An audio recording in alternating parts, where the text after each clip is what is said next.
ਸਾਰੇ ਦਰਸ਼ਕਾਂ ਦਾ ਸਵਾਗਤ ਕਰਦੇ ਹਾਂ ਪ੍ਰੋਗਰਾਮ ਵਿਚਾਰ ਚਰਚਾ ਪੰਜਾਬੀ ਨੈਸ਼ਨਲ ਟੀਵੀ ਤੇ। ਇੱਕ ਵਾਰ ਫੇਰ ਇਹ ਪ੍ਰੋਗਰਾਮ ਲੈ ਕੇ ਹਾਜ਼ਰ ਹਾਂ ਜਿਸ ਵਿੱਚ ਬਹੁਤ ਸਾਰੇ ਮੁੱਦਿਆਂ ਤੇ ਗੱਲਬਾਤ ਕਰਾਂਗੇ। ਬਹੁਤ ਸਾਰੇ ਭਖਤੇ ਮਸਲੇ ਹਨ ਤੇ ਕੁਝ ਅਜਿਹੇ ਮਸਲੇ ਹਨ ਜੋ ਲੰਬੇ ਸਮੇਂ ਤੋਂ ਲਟਕਦੇ ਆ ਰਹੇ ਨੇ। ਗੱਲਬਾਤ ਕਰਨ ਲਈ ਅਵਤਾਰ ਸਿੰਘ ਸ਼ੇਰਗਿੱਲ ਜੀ ਮੌਜੂਦ ਨੇ। ਸਤਿ ਸ਼੍ਰੀ ਅਕਾਲ ਜੀ। ਬਹੁਤ ਧੰਨਵਾਦ ਜੀ। ਸਤਿ ਸ਼੍ਰੀ ਅਕਾਲ ਜੀ। ਸ਼ੁਰੂ ਕਰਦੇ ਹਾਂ ਜੀ। ਬੜਾ ਇੱਕ ਅਹਿਮ ਮੁੱਦਾ ਹੈ ਕਿਸਾਨੀ ਦਾ। ਕਿਸਾਨ ਵੈਸੇ ਤਾਂ ਇਹ ਆਖਿਆ ਜਾਂਦਾ ਕਿ ਸਾਰੀ ਦੁਨੀਆ 'ਚ ਦੁਖੀ ਨੇ, ਲੇਕਿਨ ਭਾਰਤ ਦੇ ਵਿੱਚ ਕੁਝ ਜ਼ਿਆਦਾ ਦੁਖੀ ਜਾਪਦੇ ਨੇ ਜੀ।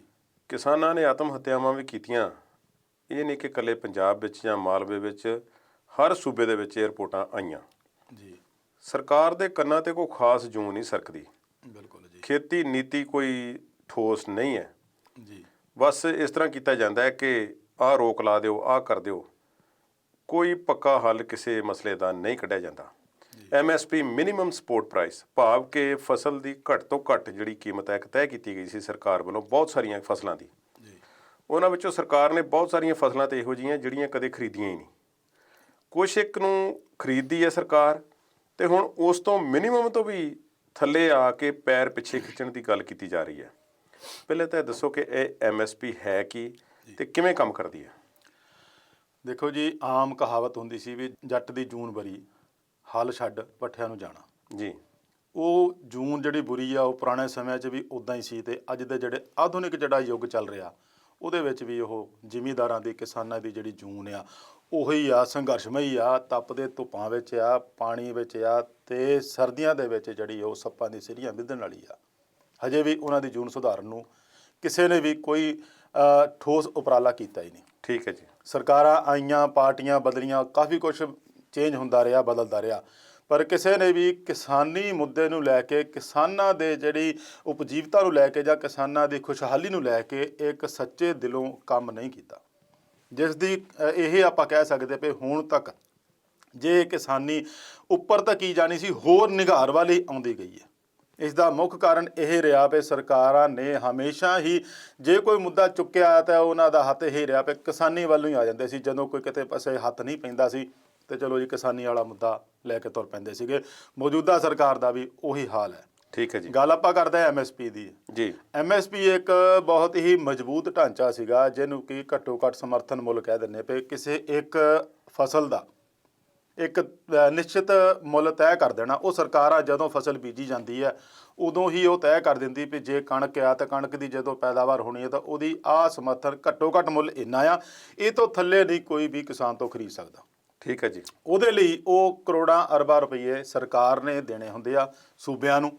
ਉਹ ਗਾਹਾਂ ਖਰੀਦੀ ਆ, ਉਹ ਖਰੀਦ ਦਾ ਪ੍ਰਬੰਧ ਵੀ ਸਾਰਾ ਸਰਕਾਰਾਂ ਕੋਲ ਹੀ ਹੁੰਦਾ ਸੀ। ਸੂਬੇ ਖਰੀਦੇ ਸੀ, ਸਰਕਾਰ ਦੀਆਂ ਕੇਂਦਰ ਦੀਆਂ ਏਜੰਸੀਆਂ ਖਰੀਦੀਆਂ ਸੀਗੀਆਂ। ਉਹ ਫਿਰ ਉਹਨਾਂ ਨੂੰ ਇੱਕ ਨਿਸ਼ਚਿਤ ਅਮਾਊਂਟ, ਨਿਸ਼ਚਿਤ ਰਕਮ ਭੇਜ ਦਿੰਦੇ ਸੀਗੇ ਵੀ ਤੁਸੀਂ ਇਹ ਖਰੀਦ ਕੇ ਸਟੋਰ ਕਰਨੀ ਹੈ, ਸਾਡੇ ਕੋਲ ਭੇਜਣੀ ਹੈ। ਠੀਕ ਹੈ ਜੀ। ਬੇਸ਼ੱਕ ਬਾਕੀ ਸੂਬਿਆਂ ਦੇ ਵਿੱਚ ਵੀ ਕਿਸਾਨੀ ਦਾ ਇਹ ਹਾਲ ਆ, ਪਰ ਜੋ MSP ਦਾ ਅੱਜ ਕੱਲ੍ਹ ਰੌਲਾ ਪੈ ਰਿਹਾ, ਜਿੰਨਾ ਵੀ ਇਹਨਾਂ ਆਰਡੀਨੈਂਸ ਦਾ ਰੌਲਾ ਪੈ ਰਿਹਾ, ਜਿਹੜੇ ਸੈਂਟਰ ਨੇ 3 ਆਰਡੀਨੈਂਸ ਜਿਹੜੇ ਬਣਾਏ ਸੀਗੇ। ਅੱਛਾ ਜੀ।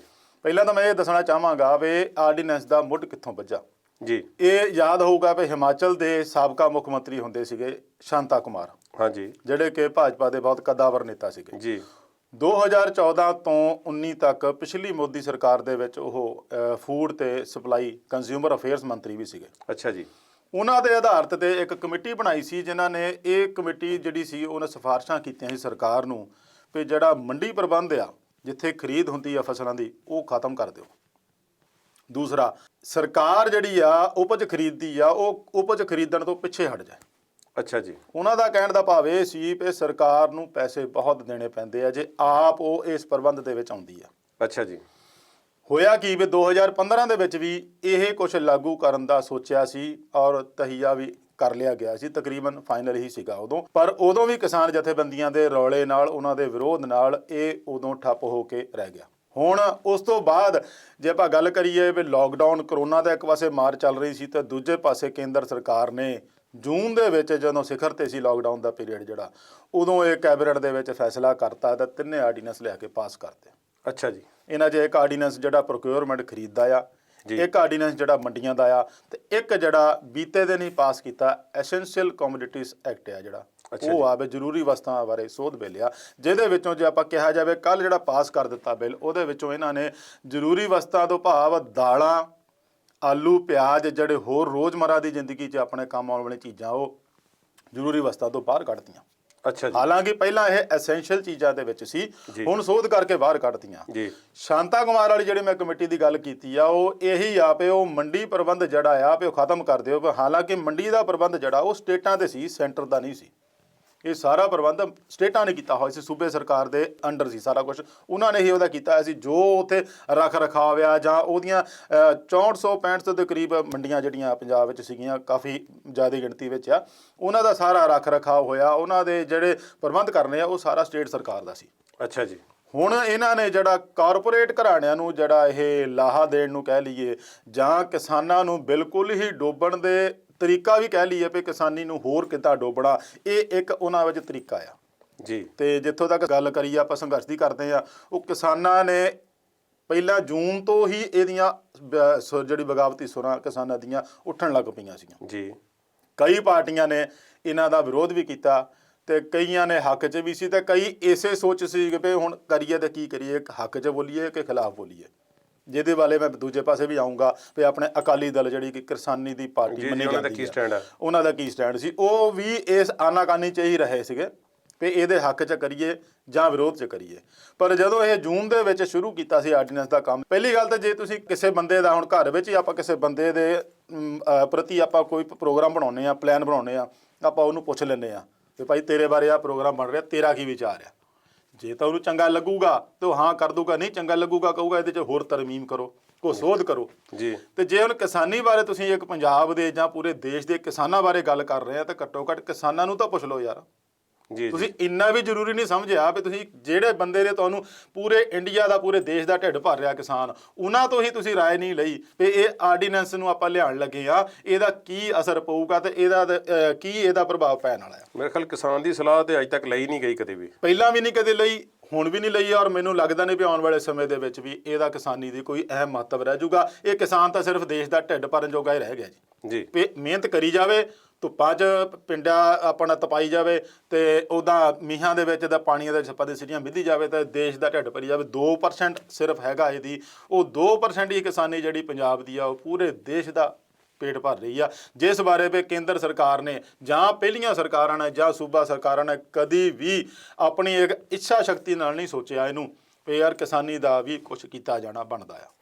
ਇੱਕ ਮੈਨੂੰ ਦੱਸੋ ਜੀ ਕਿ ਇੱਕ ਸਰਕਾਰ ਇੱਕ ਪਾਸੇ ਤੇ ਕਹਿ ਰਹੀ ਕਿ ਸਾਡੇ ਕੋਲ ਇੰਨੇ ਫੰਡਸ ਨਹੀਂ ਹੁੰਦੇ ਕਿ ਅਸੀਂ ਕਿਸਾਨਾਂ ਤੋਂ ਕਣਕ ਜਾਂ ਝੋਨੇ ਦੀ ਖਰੀਦ ਕਰੀਏ ਤੇ ਫਿਰ ਉਹ ਲੈ ਕੇ ਗੋਦਾਮਾਂ ਦੇ ਵਿੱਚ ਰੱਖੀਏ ਜੀ। ਇੱਕ ਗੱਲ ਇੱਥੇ ਪੁੱਛਣੀ ਇਹ ਬਣਦੀ ਹੈ ਕਿ ਜਦੋਂ ਤੁਸੀਂ ਫ੍ਰੀ ਰਾਸ਼ਨ ਵੰਡਦੇ ਹੋ ਜੀ ਤੇ ਫਿਰ ਉਹ ਕਿਉਂ ਲੈਂਦੇ ਹੋ ਤੇ ਉਸ ਤੇ ਆਪਣੀਆਂ ਮੋਹਰਾਂ ਕਿਉਂ ਲਾਉਂਦੇ ਹੋ ਤੇ ਆਪਣੀਆਂ ਫੋਟੋਆਂ ਕਿਉਂ ਲਾਉਂਦੇ ਹੋ ਜੀ? ਬਿਲਕੁਲ। ਤੇ ਉਹ ਕਿਹੜੇ ਪੈਸੇ ਨਾਲ ਖਰੀਦੀਆਂ ਜਾਂਦੀਆਂ ਨੇ? ਇਹ ਗੱਲ ਮੈਂ ਦੱਸਣਾ ਚਾਹੁੰਦਾ ਵੀ ਜੇ ਕਿਸਾਨੀ ਦੀ ਉਪਜ ਤੁਸੀਂ ਲੈ ਕੇ ਗਾਹਾਂ ਫ੍ਰੀ ਵੰਡਦੇ ਆ ਤਾਂ ਉੱਥੇ ਕਿਸਾਨ ਦਾ ਨਾਂ ਤਾਂ ਕਿਤੇ ਨਹੀਂ ਆਉਂਦਾ। ਜਿਹਨੇ ਪੈਦਾਵਾਰ ਕਰਕੇ ਤੁਹਾਨੂੰ ਭੇਜਿਆ ਆ, ਤੁਹਾਡੇ ਕੋਲ ਭੰਡਾਰ ਕੀਤੇ ਆ, ਗੋਦਾਮ ਭਰੇ ਆ, ਇਹਨੇ ਖਰੀਦ ਵੀ ਕੀਤੀ ਜਾਂਦੀ ਤਾਂ ਜਨਤਾ ਦਾ ਪੈਸਾ ਖਰੀਦ ਕਰਕੇ ਜੇ ਦਿੰਦੇ ਆ ਤੇ ਉਹ ਉਹਨਾਂ ਦੇ ਜਿਹੜੀ ਖਾਦਾਂ ਜਿਹੜੀ ਲੈਂਦੇ ਆ, ਦਵਾਈਆਂ ਲੈਂਦੇ ਆ, ਉਹ ਸਰਕਾਰਾਂ ਤੋਂ ਹੀ ਲੈਂਦੇ ਆ। ਬਿਲਕੁਲ ਲੈਂਦੇ ਆ। ਜੇ ਉਹਦੀ ਉਪਜ ਦੀ ਇਹ ਕੁਝ ਪੈਸੇ ਦੇ ਕੇ ਉਹਨਾਂ ਤੋਂ ਖਰੀਦਦੇ ਆ, ਇੱਕ ਫੰਡ ਰੱਖਿਆ ਜਾਂਦਾ ਕਿਸਾਨਾਂ ਤੋਂ ਖਰੀਦਣ ਦਾ ਕੋਈ ਵੀ ਫਸਲ ਦਾ, ਤੇ ਜੇ ਉਹ ਲੈਂਦੇ ਆ ਤੇ ਉਸ ਨੂੰ ਕਿਉਂ ਨਹੀਂ ਦੇਖਦੇ ਵੀ ਉਹਨੂੰ ਦੁੱਗਣੀ ਤਿਗਣੀ ਲਾਗਤ ਵੀ ਲਾਈ ਉਹਨਾਂ ਨੇ। ਤੁਹਾਡੇ ਜਿਹੜੀ ਦਵਾਈਆਂ ਦੇ ਭੰਡਾਰ ਖਾਲੀ ਕੀਤੇ ਆ, ਖਾਦਾਂ ਦੇ ਭੰਡਾਰ ਖਾਲੀ ਕੀਤੇ ਆ, ਉਹਨੂੰ ਪੈਦਾਵਾਰ ਕਰਨ ਲਈ, ਉਸ ਫਸਲ ਨੂੰ ਪੈਦਾ ਕਰਨ ਲਈ ਜੀ, ਉਹਦੇ ਵੱਲ ਨਹੀਂ ਧਿਆਨ ਇਹਨਾਂ ਦਾ ਹੈਗਾ। ਇਹ ਆਪਣਾ ਫੰਡ ਦੇਖਦੇ ਵੀ ਸਾਡਾ ਪੈਸਾ ਇਹਨਾਂ ਲੱਗ ਰਿਹਾ ਜੀ। ਤੇ ਜੇ ਕੱਲ ਨੂੰ ਕਿਸਾਨ ਇਹ ਸਭ ਕੁਝ ਬੀਜਣਾ ਛੱਡ ਦੇਵੇ ਤੇ ਇਹਨਾਂ ਦੇ ਖਾਦ, ਇਹਨਾਂ ਦੀਆਂ ਦਵਾਈਆਂ ਜਿਹੜੀਆਂ ਪੈਸਟੀਸਾਈਡਸ ਆ, ਜਿਹੜੀਆਂ ਕੀੜੇ ਮਾਰ ਦਵਾਈਆਂ ਜਿਹੜੀਆਂ ਫਸਲਾਂ 'ਚ ਪੈਂਦੀਆਂ, ਉਹ ਕਿੱਥੇ ਜਾਣਗੀਆਂ? ਕੌਣ ਵਰਤੂਗਾ ਉਹਨਾਂ ਨੂੰ ਜੀ? ਇਹਦੇ ਵਿੱਚ 3 ਆਪਸ਼ਨ ਮੈਨੂੰ ਲੱਗਦਾ ਜਿਹੜੇ ਕਿਸਾਨਾਂ ਨੂੰ ਇਸ ਵੇਲੇ ਮਿਲਦੇ ਸੀਗੇ ਜੇ ਆਰਡੀਨੈਂਸ ਨੂੰ ਲੈ ਕੇ ਦੇਖਿਆ ਜਾਵੇ ਤਾਂ। ਪਹਿਲਾ ਇਹ ਵੀ ਜਾਂ ਤਾਂ ਉਹ ਜਿਹੜੇ ਕਾਰਪੋਰੇਟ ਘਰਾਣਿਆਂ ਦੇ ਨਾਲ ਇੱਕ ਕਿਸਾਨ ਮਜ਼ਦੂਰ ਬਣ ਕੇ ਕੰਮ ਕਰਨ, ਦੂਸਰਾ ਵੀ ਜਾਂ ਤਾਂ ਆਪਣੀ ਜ਼ਮੀਨ ਵੇਚ ਦੇਣ, ਜੋ ਕਿ ਅੱਜ ਕੱਲ੍ਹ ਦਾ ਰੁਝਾਨ ਇਹੀ ਕਾਰਨ ਆ ਵੀ ਜਿਹੜਾ ਪੰਜਾਬ ਵਿੱਚੋਂ ਲੋਕ ਆ, ਆਮ ਜ਼ਿਮੀਂਦਾਰ ਆ, ਜਿਹੜਾ ਜ਼ਮੀਨ ਮਾਂ ਹੁੰਦੀ ਆ, ਆਪਣੀ ਮਾਂ ਨੂੰ ਵੇਚ ਕੇ ਆਪਣੇ ਜਿਹੜੇ ਦੁੱਧ ਵਾਂਗੂ ਪਾਲੇ ਜਿਹੜੇ ਪੁੱਤ ਧੀ ਆ ਉਹ ਵਿਦੇਸ਼ਾਂ 'ਚ ਭੇਜ ਰਹੇ ਆ। ਇਹੀ ਕਾਰਨ ਆ ਕਿਉਂਕਿ ਉਹਨਾਂ ਨੂੰ ਫਿਊਚਰ ਇਹਦੇ ਵਿੱਚ ਦਿਸਦਾ ਨਹੀਂ ਜੀ। ਕਿਸਾਨੀ ਦਾ ਫਿਊਚਰ ਜੇ ਖਤਮ ਹੁੰਦਾ ਤਾਂ ਉਹਨਾਂ ਨੂੰ ਇਹ ਲੱਗਦਾ ਵੀ ਯਾਰ ਇਹਦੇ 'ਚ ਕੀ ਰੱਖਿਆ ਹੈ, ਵੀ ਆਪਾਂ ਜ਼ਮੀਨ ਵੇਚ ਦਈਏ, ਆਪਣੇ ਘੱਟੋ ਘੱਟ ਬੱਚੇ ਤਾਂ ਸੁਰੱਖਿਅਤ ਰਹਿਣ, ਉਹਨਾਂ ਦਾ ਫਿਊਚਰ ਤਾਂ ਸੁਰੱਖਿਅਤ ਕਰੀਏ। ਹੁਣ ਅਸੀਂ ਗੱਲ ਕਰਦੇ ਹਾਂ ਜੀ ਭਾਰਤੀ ਜਨਤਾ ਪਾਰਟੀ ਦੀ ਜੀ।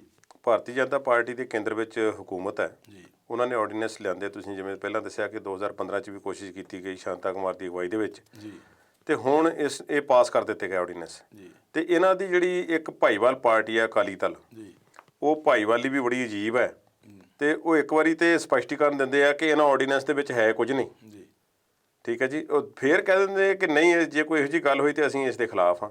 ਜੀ ਇੱਕ ਪੱਤਰ ਪਿੱਛੇ ਜਿਹਾ ਲਿਆ ਕੇ ਪੰਜਾਬ ਦੇ ਵਿੱਚ ਪ੍ਰਚਾਰਿਆ ਗਿਆ ਹਾਂਜੀ ਕਿ ਜਿਸ ਦੇ ਵਿੱਚ ਇਹ ਦੱਸਿਆ ਗਿਆ ਅਕਾਲੀ ਦਲ ਵੱਲੋਂ ਕਿ ਦੇਖੋ ਇਹਦੇ ਵਿੱਚ ਕੋਈ ਇਹੋ ਜਿਹੀ ਗੱਲ ਨਹੀਂ ਲਿਖੀ ਹੋਈ, ਇਸ ਕਰਕੇ ਤੁਸੀਂ ਘਬਰਾਓ ਨਾ। ਜੀ ਜੀ ਔਰ ਕਾਂਗਰਸ ਦਾ ਆਪਣਾ ਸਟੈਂਡ ਹੈ, ਜੀ ਆਮ ਆਦਮੀ ਪਾਰਟੀ ਦਾ ਆਪਣਾ ਸਟੈਂਡ ਹੈ, ਹੋਰ ਅਨੇਕਾਂ ਖੇਤਰੀ ਪਾਰਟੀਆਂ ਨੇ ਜਿਹੜੀਆਂ ਇਸੇ ਕਸ਼ਮਕਸ਼ ਦੇ ਵਿੱਚ ਹੋਣਗੀਆਂ, ਜੀ ਬਿਲਕੁਲ ਜਿਵੇਂ ਹਰਿਆਣੇ ਦੇ ਵਿੱਚ ਵੀ ਹੈ। ਲੇਕਿਨ ਮੈਂ ਤੁਹਾਡੇ ਨਾਲ ਗੱਲਬਾਤ ਇਸ ਮੁੱਦੇ ਤੇ ਕਰਾਂਗਾ ਇੱਕ ਬ੍ਰੇਕ ਤੋਂ ਬਾਅਦ। ਅਗਲੇ ਹਿੱਸੇ ਵਿੱਚ ਜਾ ਕੇ ਇਸ ਤੇ ਗੱਲਬਾਤ ਕਰਾਂਗੇ। ਮਿਲਦੇ ਆ ਜੀ ਬ੍ਰੇਕ ਤੋਂ ਬਾਅਦ।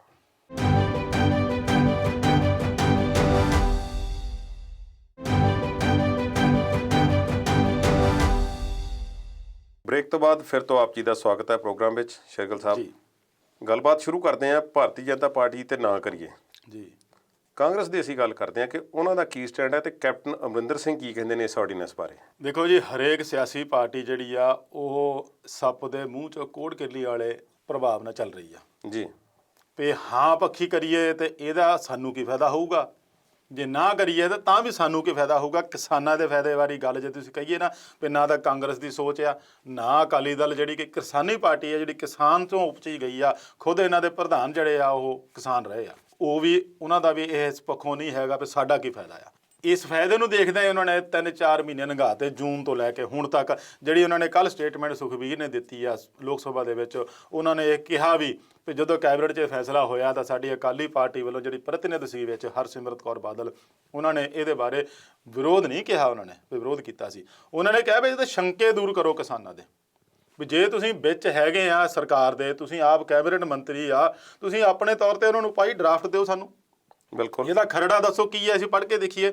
ਅਸੀਂ ਜਾ ਕੇ ਕਿਸਾਨਾਂ ਨਾਲ ਗੱਲ ਕਰਦੇ, ਜਿਨ੍ਹਾਂ ਤੋਂ ਅਸੀਂ ਕਹਾ ਕੰਮ ਲੈਣੇ, ਜਿਨ੍ਹਾਂ ਤੋਂ ਵੋਟਾਂ ਲੈਣੀਆਂ, ਜਿਹਨਾਂ ਸਰਕਾਰਾਂ ਬਣਨੀਆਂ ਜੀ। ਤੇ ਜੇ ਉਹਨੂੰ ਅਸੀਂ ਨਾ ਜਾ ਕੇ ਦੱਸਾਂਗੇ ਤੁਹਾਡੇ ਅਸੀਂ ਸ਼ੰਕੇ ਦੂਰ ਕੀਤੇ, ਉਹਨੂੰ ਕੀ ਕਰਾਂਗੇ। ਉਹ ਵੀ ਸਮਾਂ ਲੰਘ ਗਿਆ। ਉਸ ਤੋਂ ਬਾਅਦ ਵੀ ਜਦੋਂ ਰੌਲਾ ਬਹੁਤ ਵੱਧ ਗਿਆ ਸੀਗਾ ਤੇ ਇਹਨਾਂ ਨੇ ਕਾਫੀ ਕੋਸ਼ਿਸ਼ਾਂ ਕੀਤੀਆਂ, ਔਰ ਜਿੱਦਾਂ ਤੁਸੀਂ ਦੱਸ ਰਹੇ ਵੀ ਉਹ ਪੱਤਰ ਵੀ ਲਿਆ ਕੇ ਦਿਖਾ ਲਿਆ, ਪਰ ਪੱਤਰ ਦੇ ਵਿੱਚ ਵੀ ਕੋਈ ਸੰਤੁਸ਼ਟੀਜਨਕ ਜਵਾਬ ਜਾਂ ਉਹਨਾਂ ਦੀ ਜਿਹੜੀ ਸ਼ੰਕਾਵਾਂ ਦੂਰ ਕਰਨ ਦਾ ਕੋਈ ਹੱਲ ਨਹੀਂ ਸੀ ਲੱਭਦਾ ਵਿੱਚ ਉਹਦੇ। ਕਿਸਾਨਾਂ ਨੂੰ ਵੀ ਇਹ ਪਤਾ ਲੱਗ ਚੁੱਕਾ ਸੀਗਾ। ਔਰ ਮੈਂ ਵੀ ਇੱਕ ਪਰਸੋਂ ਜਿੱਦਣ ਇਹ ਬਿੱਲ ਪੇਸ਼ ਕੀਤਾ ਆ, ਉਦਣ ਵੀ ਜਿਹੜੀ ਉਹ ਖੇਤੀ ਮੰਤਰੀ ਆ ਨਰਿੰਦਰ ਸਿੰਘ ਤੋਮਰ, ਉਹਨਾਂ ਦਾ ਵੀ ਜਿਹੜਾ ਮੈਂ ਪੜ੍ਹਿਆ, ਉਹ ਕੀ ਕਹਿ ਰਹੇ ਆ। ਇੱਕ ਪਾਸੇ ਤਾਂ ਕਹਿ ਰਹੇ ਆ ਵੀ ਜਿਹੜਾ MSP ਦਾ ਲਾਭ ਆ, ਉਹਨਾਂ ਦਾ ਕਹਿਣ ਦਾ ਸੀ ਵੀ ਦੇਸ਼ ਦੇ ਵਿੱਚ ਬਹੁਤ ਘੱਟ ਆ ਕਿਸਾਨ ਜਿਹੜੇ ਜ਼ਿਆਦਾ ਜ਼ਮੀਨਾਂ ਵਾਲੇ ਆ। ਬਹੁਤੇ ਤਰ੍ਹਾਂ ਜਿਹੜੇ 86% ਕਿਸਾਨ ਆ ਉਹ 2 ਹੈਕਟੇਅਰ ਤੋਂ ਘੱਟ ਵਾਲੇ ਆ ਜੀ। MSP ਦੀ ਉਹ ਕਹਿੰਦੇ ਵੀ ਇਹਨਾਂ ਕਿਸਾਨਾਂ ਨੂੰ ਲਾਭ ਨਹੀਂ ਮਿਲਦਾ ਜਿਹੜੇ ਛੋਟੇ ਆ ਜੀ। ਉਸ ਤੋਂ ਅਗਲੀ ਗੱਲ ਕਹਿੰਦੇ ਆ ਵੀ ਨਹੀਂ ਜੀ, ਇਸ ਆਰਡੀਨੈਂਸ ਦੇ ਵਿੱਚ MSP ਬਣੀ ਰਹੂਗੀ। ਦੋਨੇ ਗੱਲਾਂ ਆਪਾਂ ਵਿਰੋਧੀ ਆ। ਦੋਨਾਂ ਦੇ ਵਿੱਚ ਦੇਖੋ ਵੀ ਆਪਾਂ ਵਿਰੋਧੀ ਆ, ਉਹ ਇੱਕ ਦੂਜੇ ਨੂੰ ਮੇਲ ਹੀ ਨਹੀਂ ਖਾਂਦੀਆਂ। ਇੱਕ ਪਾਸੇ ਕਹਿੰਦੇ ਵੀ ਤੁਸੀਂ ਛੋਟੇ ਕਿਸਾਨ ਇਹਦਾ ਫਾਇਦਾ ਨਹੀਂ ਲੈ ਸਕਦੇ ਜੀ, ਇਹਦਾ ਮਤਲਬ ਤੁਸੀਂ MSP ਖਤਮ ਕਰਨ ਵਾਲੇ ਆ। ਜੀ। ਦੂਜੇ ਪਾਸੇ ਕਹਿ ਰਹੇ ਆ ਵੀ MSP ਕਦੇ ਨਹੀਂ ਜਾਊਗੀ। ਹੁਣ ਉਹ ਵਿਸ਼ਵਾਸ ਕਿਹਤੇ ਕਰਨ, ਜਿਹੜੀ ਉਹਨਾਂ ਨੇ ਚਿੱਠੀ ਸੁਖਬੀਰ ਰਾਹੀਂ ਜਗ ਜ਼ਾਹਰ ਕੀਤੀ ਕਿਸਾਨਾਂ ਨੂੰ, ਉਹ ਤੇ ਕਰਨ ਕਿ ਜਿਹੜਾ ਲੋਕ ਸਭਾ ਦੇ ਵਿੱਚ ਬਿੱਲ ਪੇਸ਼ ਕਰਦੇ ਆ, ਉਹਨਾਂ ਨੇ ਇਸ ਨੂੰ ਜਵਾਬ ਦੇ ਵਿੱਚ ਜਿਹੜਾ ਪੇਸ਼ ਕਰਨ ਵੇਲੇ ਬੋਲਿਆ, ਸਟੇਟਮੈਂਟ ਦਿੱਤੀ, ਉਹ ਤੇ ਕਰਨ ਜੀ। ਫਿਰ ਅਗਲੀ ਗੱਲ, ਜਦੋਂ ਪ੍ਰਧਾਨ ਮੰਤਰੀ ਮੋਦੀ ਪਹਿਲੀ ਟਰਮ 'ਚ 2014 'ਚ ਬਣੇ ਸੀ, ਉਹਨਾਂ ਨੇ ਬੜਾ ਵੱਡਾ ਨਾਰਾ ਜਾਂ ਦਾਅਵਾ ਵੀ ਕੀਤਾ ਸੀਗਾ ਕਿ ਮੈਂ ਕਿਸਾਨੀ ਦੀ ਜਿਹੜੀ ਆਮਦਨ ਆ 2022 ਤੱਕ ਦੁੱਗਣੀ ਕਰ ਦੇਣੀ। 20 ਨਹੀਂ ਸੀ ਕਿ 22 ਤੱਕ ਕਿਹਾ? 22 ਤੱਕ ਗਿਆ ਸੀਗਾ ਜੀ। ਠੀਕ ਹੈ ਜੀ, ਚਲੋ 2 ਸਾਲ ਦੇ ਦਿੰਦੇ। 2 ਸਾਲ ਹੋਰ ਦੇ, ਕਿਉਂਕਿ 19 'ਚ ਬਣੀ ਨਾ ਹੁਣ ਦੁਬਾਰਾ, 24 ਤੱਕ ਜਾ ਕੇ ਅਗਲੀ ਟਰਮ ਖਤਮ ਹੋਣੀ ਆ। ਹੁਣ ਤਾਂ ਬਹਾਨਾ ਆ ਗਿਆ ਜੀ, ਉਹ ਬਹਾਨਾ ਆ ਗਿਆ ਵੀ ਮੈਂ 22 ਤੱਕ ਇਹਨਾਂ ਦੀ ਜਿਹੜੀ ਉਹ ਦੁੱਗਣੀ ਕਰ ਦੂੰਗਾ ਜੀ। ਉਹ ਹੁਣ ਦੁੱਗਣੀ ਕਰਨ ਦਾ ਮਤਲਬ 6 ਸਾਲਾਂ ਤੱਕ ਹੁਣ ਸਮਝ ਲੱਗਾ ਕਿਸਾਨਾਂ ਨੂੰ ਵੀ ਦੁੱਗਣੀ ਕਿਸ ਭਾਵਨਾ ਕਰ ਰਹੇ ਸੀ। ਉਹ ਭਾਵਨਾ ਸਾਰਿਆਂ ਨੂੰ ਜਗ ਜ਼ਾਹਰ ਹੋ ਗਈ ਆ। ਅਗਲੀ ਗੱਲ, ਜੇ ਤੁਹਾਨੂੰ ਲੱਗਦਾ ਵੀ ਸਾਰੇ ਦੇਸ਼ ਦੇ ਵਿੱਚ ਇੰਨਾ ਵਿਰੋਧ ਹੋ ਰਿਹਾ, ਕੁਰੂਕਸ਼ੇਤਰ ਦੇ ਵਿੱਚ ਪਿਛਲੇ ਹਫ਼ਤੇ ਬੜਾ ਉੱਥੇ ਲਾਠੀਚਾਰਜ ਹੋਇਆ, ਬੜਾ ਹਜੂਮ ਸੀ ਕਿਸਾਨਾਂ ਦਾ ਜੀ।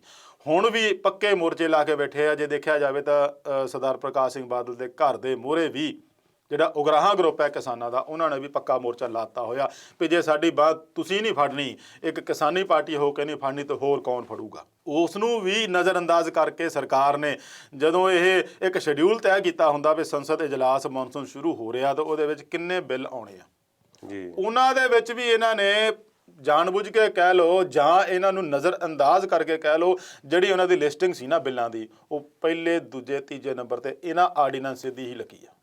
ਠੀਕ ਹੈ ਜੀ। ਜੇ ਉਹ ਚਾਹੁੰਦੇ ਵੀ ਇਹਨੂੰ ਆਪਾਂ ਕਿਸੇ ਤਰ੍ਹਾਂ ਡਿਫਿਊਜ਼ ਕਰਨਾ ਜਾਂ ਇਹਨੂੰ ਵਿਥ ਹੋਲਡ ਕਰਨਾ, ਥੋੜਾ ਜਿਹਾ ਰੋਕ ਲਈਏ ਵੀ ਇਹ ਕਰੋਨਾ ਦਾ ਦੌਰ ਚੱਲ ਰਿਹਾ, ਕਿਸਾਨੀ ਤਾਂ ਅੱਗੇ ਝੰਬੀ ਪਈ ਆ, ਥਾਂ ਖੁਦਕੁਸ਼ੀਆਂ ਕਰ ਰਹੇ ਆ, ਪੈਸੇ ਹੈ ਨਹੀਂ ਆ, ਉਪਜ ਨਹੀਂ ਹੋ ਰਹੀ ਆ, ਬੁਰਾ ਹਾਲ ਹੋਇਆ ਪਿਆ ਸਾਰੇ ਪਾਸੇ, ਤੇ ਇਹਨੂੰ ਆਪਾਂ ਥੋੜਾ ਚਿਰ ਰੋਕ ਲਈਏ, ਹੋ ਸਕਦਾ ਅਗਲੇ ਸੈਸ਼ਨ 'ਚ ਕਰ ਦਿੰਦੇ। ਇਹ ਵੀ ਕਰ ਸਕਦੇ ਸੀਗੇ, ਪਰ ਉਹਨਾਂ ਨੇ ਇਹ ਮਨ ਬਣਾਇਆ ਹੋਇਆ ਸੀਗਾ ਵੀ ਅਸੀਂ ਇਹਨੂੰ ਪਾਸ ਕਰਨਾ ਹੀ ਕਰਨਾ। ਇਸੇ ਕਰਕੇ ਉਹਨਾਂ ਨੇ ਪਹਿਲੇ ਦਿਨ ਹੀ ਇਹਨੂੰ ਪੇਸ਼ ਕਰਤਾ ਲੋਕ ਸਭਾ ਦੇ ਵਿੱਚ। ਹੁਣ ਹੋਇਆ ਕਿ ਵੀ ਪਹਿਲੇ ਦਿਨ ਦੋਨੇ ਅਕਾਲੀ ਦਲ ਦੇ ਜਿਹੜੇ ਲੋਕ ਸਭਾ MP ਸੀਗੇ, ਸੁਖਬੀਰ ਸਿੰਘ ਬਾਦਲ ਔਰ ਹਰਸਿਮਰਤ ਕੌਰ ਬਾਦਲ ਹਾਜ਼ਰ ਨਹੀਂ ਸੀ ਜੀ। ਉਹਦੇ ਤੇ ਕਾਂਗਰਸ ਨੇ ਵੀ ਤੇ ਆਪ ਵਾਲਿਆਂ ਨੇ ਵੀ, ਉਹਨਾਂ ਦੇ ਜਿਹੜੇ ਕਨਵੀਨਰ ਆ ਭਗਵੰਤ ਮਾਨ ਨੇ ਵੀ ਬੜਾ ਵੱਡਾ ਤੰਜ ਕੱਸਿਆ ਸੀ ਵੀ ਇਹ ਕਿਸਾਨੀ ਦੀ ਗੱਲ ਕਰਦੇ ਆ, ਬਾਹਰ ਆ ਕੇ ਪੱਤਰ ਦਿਖਾਲਦੇ ਆ ਵੀ ਅਸੀਂ ਤੁਹਾਡੇ ਨਾਲ ਆ, ਅਸੀਂ ਕੁਰਬਾਨੀ ਕਰਨ ਨੂੰ ਤਿਆਰ ਆ, ਵੀ ਉਸ ਦਿਨ ਜਿੱਦਣ ਬਿੱਲ ਪੇਸ਼ ਹੋਇਆ ਉਸ ਦਿਨ ਕਿੱਥੇ ਸੀਗੇ ਜੀ। ਖੈਰ ਉਸ ਦਿਨ ਤਾਂ ਉਹ ਗੈਰ ਹਾਜ਼ਰ ਰਹੇ। ਦੂਸਰੇ ਦਿਨ ਜਦੋਂ ਬਿੱਲ ਪਾਸ ਹੋਇਆ, ਪਹਿਲਾ ਬਿੱਲ ਜੇ ਉਹਨਾਂ ਨੇ ਦੂਜੇ ਦੋ ਬਿੱਲ ਜਿਹੜੇ ਅਹਿਮ ਆ ਉਹ ਹਲੇ ਅੱਜ ਵਾਸਤੇ ਰੱਖੇ, ਜਿਹਦੀ ਬਹਿਸ 16 ਤਰੀਕ ਨੂੰ ਬੁੱਧਵਾਰ ਹੋਣੀ ਸੀਗੀ। ਜਿਹੜਾ ਇੱਕ ਬਿੱਲ ਸੀ ਜ਼ਰੂਰੀ ਵਸਤਾਂ ਬਾਰੇ ਉਹ ਪਾਸ ਹੋ ਗਿਆ। ਉਹਨਾਂ ਦੇ ਕੋਲ ਬਹੁਮਤ ਆ, NDA ਦੇ ਕੋਲ ਪੂਰਾ, ਉਹਨਾਂ ਨੂੰ ਲੋਕ ਸਭਾ ਦੇ ਵਿੱਚ ਤਾਂ ਕਿਸੇ ਦੀ ਜ਼ਰੂਰਤ ਵੀ ਹੈ ਨਹੀਂ, ਕਿਸੇ ਦੇ ਵਿਰੋਧ ਦੀ ਗੱਲ ਹੋ ਨਹੀਂ ਸਕਦੀ ਆ। ਰਾਜ ਸਭਾ ਦੇ ਵਿੱਚ ਕਿਤੇ ਜਾ ਕੇ ਅੜਦਾ ਆ, ਉਹ ਅਗਲੀ ਗੱਲ ਆ ਵੀ ਇਹਦਾ ਹੁਣ ਫਿਊਚਰ ਕੀ ਹੋਊਗਾ, ਉਹ ਬਾਅਦ ਦੀ ਗੱਲ ਆ। ਪਰ ਲੋਕ ਸਭਾ ਦੇ ਵਿੱਚ ਪਾਸ ਹੋਣਾ ਹੀ ਸੀ ਉਹ, ਚਾਹੇ ਕੱਲ ਹੁਣ ਜਿਵੇਂ ਸੁਣਨ 'ਚ ਆਇਆ ਆ ਵੀ ਕੱਲਾ ਸੁਖਬੀਰ ਸਿੰਘ ਬਾਦਲ ਹੀ ਸੀ ਜਿਹਨੇ ਖਿਲਾਫ ਵੋਟ ਪਾਈ ਆ। ਹਾਲਾਂਕਿ ਉੱਥੇ ਚਲੋ ਵੋਟ ਪੈਣ ਦਾ ਉਹਨਾਂ ਦਾ ਆਪਣਾ ਹੀ ਇੱਕ ਵਿਧਾਨ ਜਿਹਾ ਆ ਵੀ ਆਈਜ਼ ਔਰ ਨੋਜ਼ ਕਹਿੰਦੇ ਵੀ ਜਿਹੜੇ ਦੇ ਹੱਕ 'ਚ ਆ ਆਈਜ਼ ਕਹਿ ਦਿਓ, ਜਿਹੜੇ ਨੋ ਆ ਨੋ 'ਚ ਕਹਿ ਦਿਓ, ਆਵਾਜ਼ ਦੇ ਟੋਨ ਨਾਲ ਹੀ ਉੱਥੇ ਨੰਬਰ ਆ ਜਾਂਦੇ, ਪਤਾ ਲੱਗ ਜਾਂਦਾ ਕਿੰਨੇ ਆ। ਉਹਦੇ ਵਿੱਚ ਉਹ ਦੱਸਿਆ ਜਾਂਦਾ ਆ ਵੀ ਇੱਕ ਸੁਖਬੀਰ ਨੇ ਉਹਦੇ ਖਿਲਾਫ ਵੋਟ ਪਾਈ, ਜਦ ਕਿ ਉੱਥੇ ਨਾ ਤਾਂ ਕੋਈ ਕਾਂਗਰਸੀ MP ਸੀਗਾ ਪੰਜਾਬ ਦਾ, ਨਾ ਉੱਥੇ ਕੋਈ ਆਪ ਦਾ MP ਸੀਗਾ ਪੰਜਾਬ ਦਾ ਜੀ। ਇਸ ਤੋਂ ਪਹਿਲਾਂ ਜੇ ਦੇਖਿਆ ਜਾਵੇ ਤਾਂ ਕਾਂਗਰਸ ਦਾ ਜਿਹੜਾ ਮੁੱਖ ਮੰਤਰੀ ਆਪਣਾ ਪੰਜਾਬ ਦਾ ਕੈਪਟਨ ਅਮਰਿੰਦਰ ਸਿੰਘ ਆ, ਉਹਨੇ ਇਹਨੂੰ ਸਪਸ਼ਟ ਤੌਰ ਤੇ ਕਿਹਾ ਵੀ ਮੈਂ ਆਰਡੀਨੈਂਸ ਪ੍ਰਵਾਨ ਹੀ ਨਹੀਂ ਕਰਦਾ। ਅੱਛਾ ਜੀ। ਸੂਬੇ ਦੀ ਜਿਹੜੀ ਲੀਡਰਸ਼ਿਪ ਹੈ ਉਹ ਤੇ ਇਹ ਕਹਿ ਰਹੀ ਆ, ਸੈਂਟਰ ਦੀ ਲੀਡਰਸ਼ਿਪ ਦੇ ਵਿੱਚ ਮੇਰੇ ਖਿਆਲ ਨਹੀਂ ਰਾਹੁਲ ਨੇ ਕਦੇ ਆਵਾਜ਼ ਚੁੱਕੀ ਹੋਵੇ ਇਹਦੇ ਬਾਰੇ। ਇਹਦੇ ਵਿੱਚ ਵੀ ਇਹਨਾਂ ਦਾ ਦੋਨਾਂ ਦਾ ਤਾਲਮੇਲ ਹੈ ਨਹੀਂ, ਕਹਿ ਲਓ ਕੋਆਰਡੀਨੇਸ਼ਨ ਹੈ ਨਹੀਂ, ਜਾਂ ਕੀ ਸਮਝ ਨਹੀਂ ਆਉਂਦੀ ਵੀ ਸੂਬੇ 'ਚ ਤਾਂ ਤੁਹਾਡਾ ਮੁੱਖ ਮੰਤਰੀ ਕਹਿ ਰਿਹਾ ਵੀ ਮੈਂ ਪਾਸ ਨਹੀਂ ਹੋਣਾ, ਔਰ ਉਹਨੇ ਵਿਧਾਨ ਸਭਾ ਦੇ ਵਿੱਚ ਵੀ ਇਹਦੇ ਖਿਲਾਫ ਮਤਾ ਪਾਸ ਕਰਤਾ ਵੀ ਮੈਂ ਆਰਡੀਨੈਂਸ ਇਹ ਮੁੱਢੋਂ ਰੱਦ ਕਰਦਾ। ਇਹ ਇਸ ਤਰ੍ਹਾਂ ਨਹੀਂ ਲੱਗਦਾ ਕਿ ਸਾਨੂੰ ਲੱਗਦਾ ਕਿ ਇਹਨਾਂ ਦਾ ਕੋਈ ਕੋਆਰਡੀਨੇਸ਼ਨ ਹੈ ਨਹੀਂ ਜੀ। ਕੋਈ ਇੱਕ ਅੱਧੀ ਪਾਰਟੀ ਨੂੰ ਛੱਡ ਕੇ ਬਾਕੀ ਸਾਰਿਆਂ ਦੀ ਬਹੁਤ ਸੋਹਣੀ ਕੋਆਰਡੀਨੇਸ਼ਨ ਹੈ ਤੇ ਕਿਸਾਨਾਂ ਦੀ ਕੋਈ ਹੈ ਨਹੀਂ। ਆਪਣੇ ਤੌਰ ਤੇ ਸਾਰਿਆਂ ਦੀ ਕੋਆਰਡੀਨੇਸ਼ਨ ਹੈਗੀ ਆ ਵੀ ਤੂੰ ਐ ਕਰਨਾ ਤਾਂ ਮੈਂ ਐ ਕਰਾਂਗਾ, ਪਰ ਜਿਹਦੇ ਭਲੇ ਲਈ ਗੱਲ ਹੋਣੀ ਆ, ਜਿਹਦੇ ਫਾਇਦੇ ਲਈ ਗੱਲ ਹੋਣੀ ਆ, ਨਾ ਤਾਂ ਉਹਨੂੰ ਪੁੱਛਿਆ ਜਾਂਦਾ ਆ, ਨਾ ਉਹਦੀ ਰਾਏ ਲੈ ਜਾਂਦੀ ਆ, ਨਾ ਉਹਦੇ ਬਾਰੇ ਸੋਚਿਆ ਜਾਂਦਾ ਹੈ। ਆਪਾਂ ਹੋਰ ਵੀ ਬਹੁਤ ਸਾਰੇ ਮੁੱਦਿਆਂ ਤੇ ਗੱਲਬਾਤ ਕਰਨੀ ਹੈ। ਇਸੇ ਤੇ ਛੋਟੀ ਜਿਹੀ ਗੱਲਬਾਤ, ਕਿਸਾਨ ਅੰਦੋਲਨ ਸਦਾ ਕਦੀ ਕਿਤੇ ਪੰਜਾਬ ਦੇ ਵਿੱਚ ਦਿੱਤਾ ਗਿਆ ਸੀ, ਕਿਸ ਤਰ੍ਹਾਂ ਦਾ ਰਿਹਾ ਹੈ? 2 ਦਿਨ ਚੱਲਿਆ ਜੀ ਕਿਸਾਨ ਅੰਦੋਲਨ, ਅੱਜ ਤੀਸਰਾ ਦਿਨ ਆ। 2 ਦਿਨ ਵਿੱਚ ਉਹਨਾਂ ਨੇ ਇੱਕ ਦਿਖਾਲ ਦਿੱਤਾ ਪਿਆ ਸੀ ਜੇ ਸੰਘਰਸ਼ ਤੇ ਆ ਜਾਈਏ ਆਪਣੀ ਆਈ ਤੇ ਤਾਂ ਬਹੁਤ ਕੁਝ ਕਰ ਸਕਦੇ ਆ। ਬਹੁਤ ਥਾਵਾਂ ਤੇ ਹਾਈਵੇ ਰੋਕੇ ਆ, GT ਰੋਡ ਜਾਮ ਕਰਤੇ ਆ, ਔਰ ਮੈਂ ਜਿਵੇਂ ਪਹਿਲਾਂ ਦੱਸਿਆ ਵੀ ਸਾਬਕਾ ਮੁੱਖ ਮੰਤਰੀ ਪ੍ਰਕਾਸ਼ ਸਿੰਘ ਬਾਦਲ ਦੀ ਕੋਠੀ ਦੇ ਮੂਹਰੇ ਵੀ ਉਹਨਾਂ ਨੇ ਉੱਥੇ ਬਾਦਲ ਪਿੰਡ ਜਾ ਕੇ ਪੱਕਾ ਮੋਰਚਾ ਲਾਤਾ ਆ ਜੀ।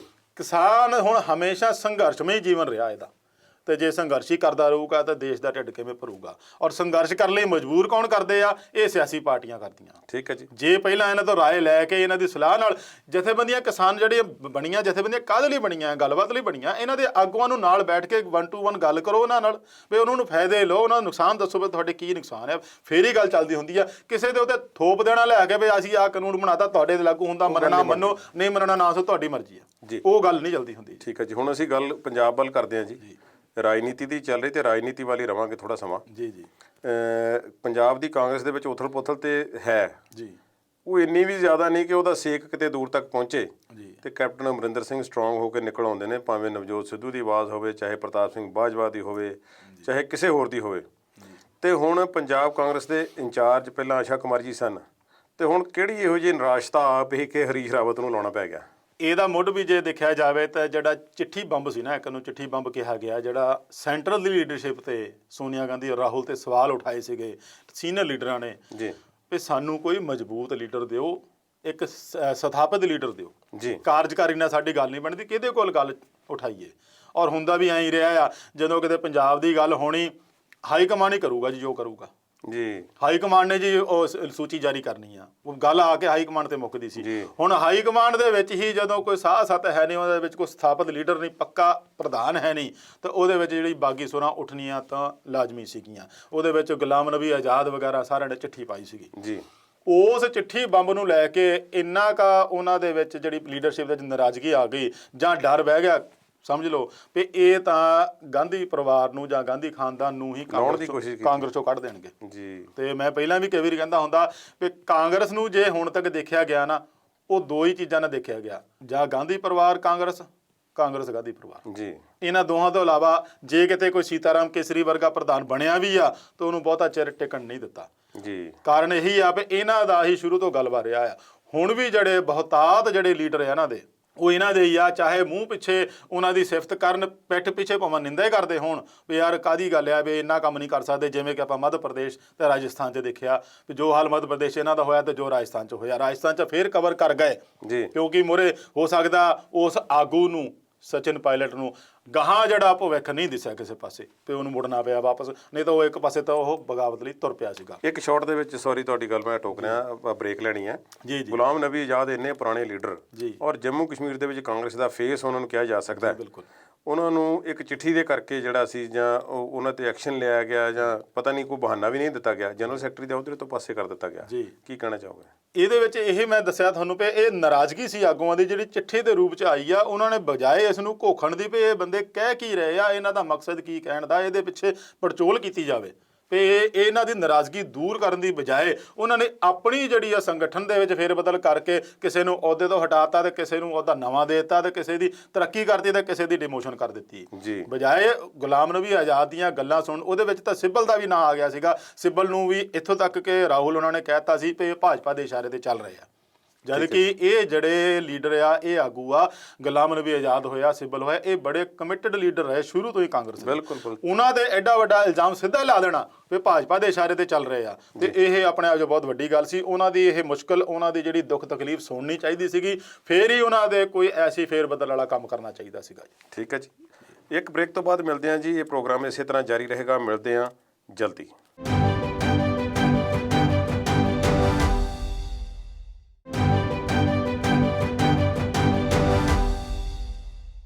ਵਿਚਾਰ ਚਰਚਾ ਪ੍ਰੋਗਰਾਮ ਵਿੱਚ ਆਪ ਜੀ ਦਾ ਸਵਾਗਤ।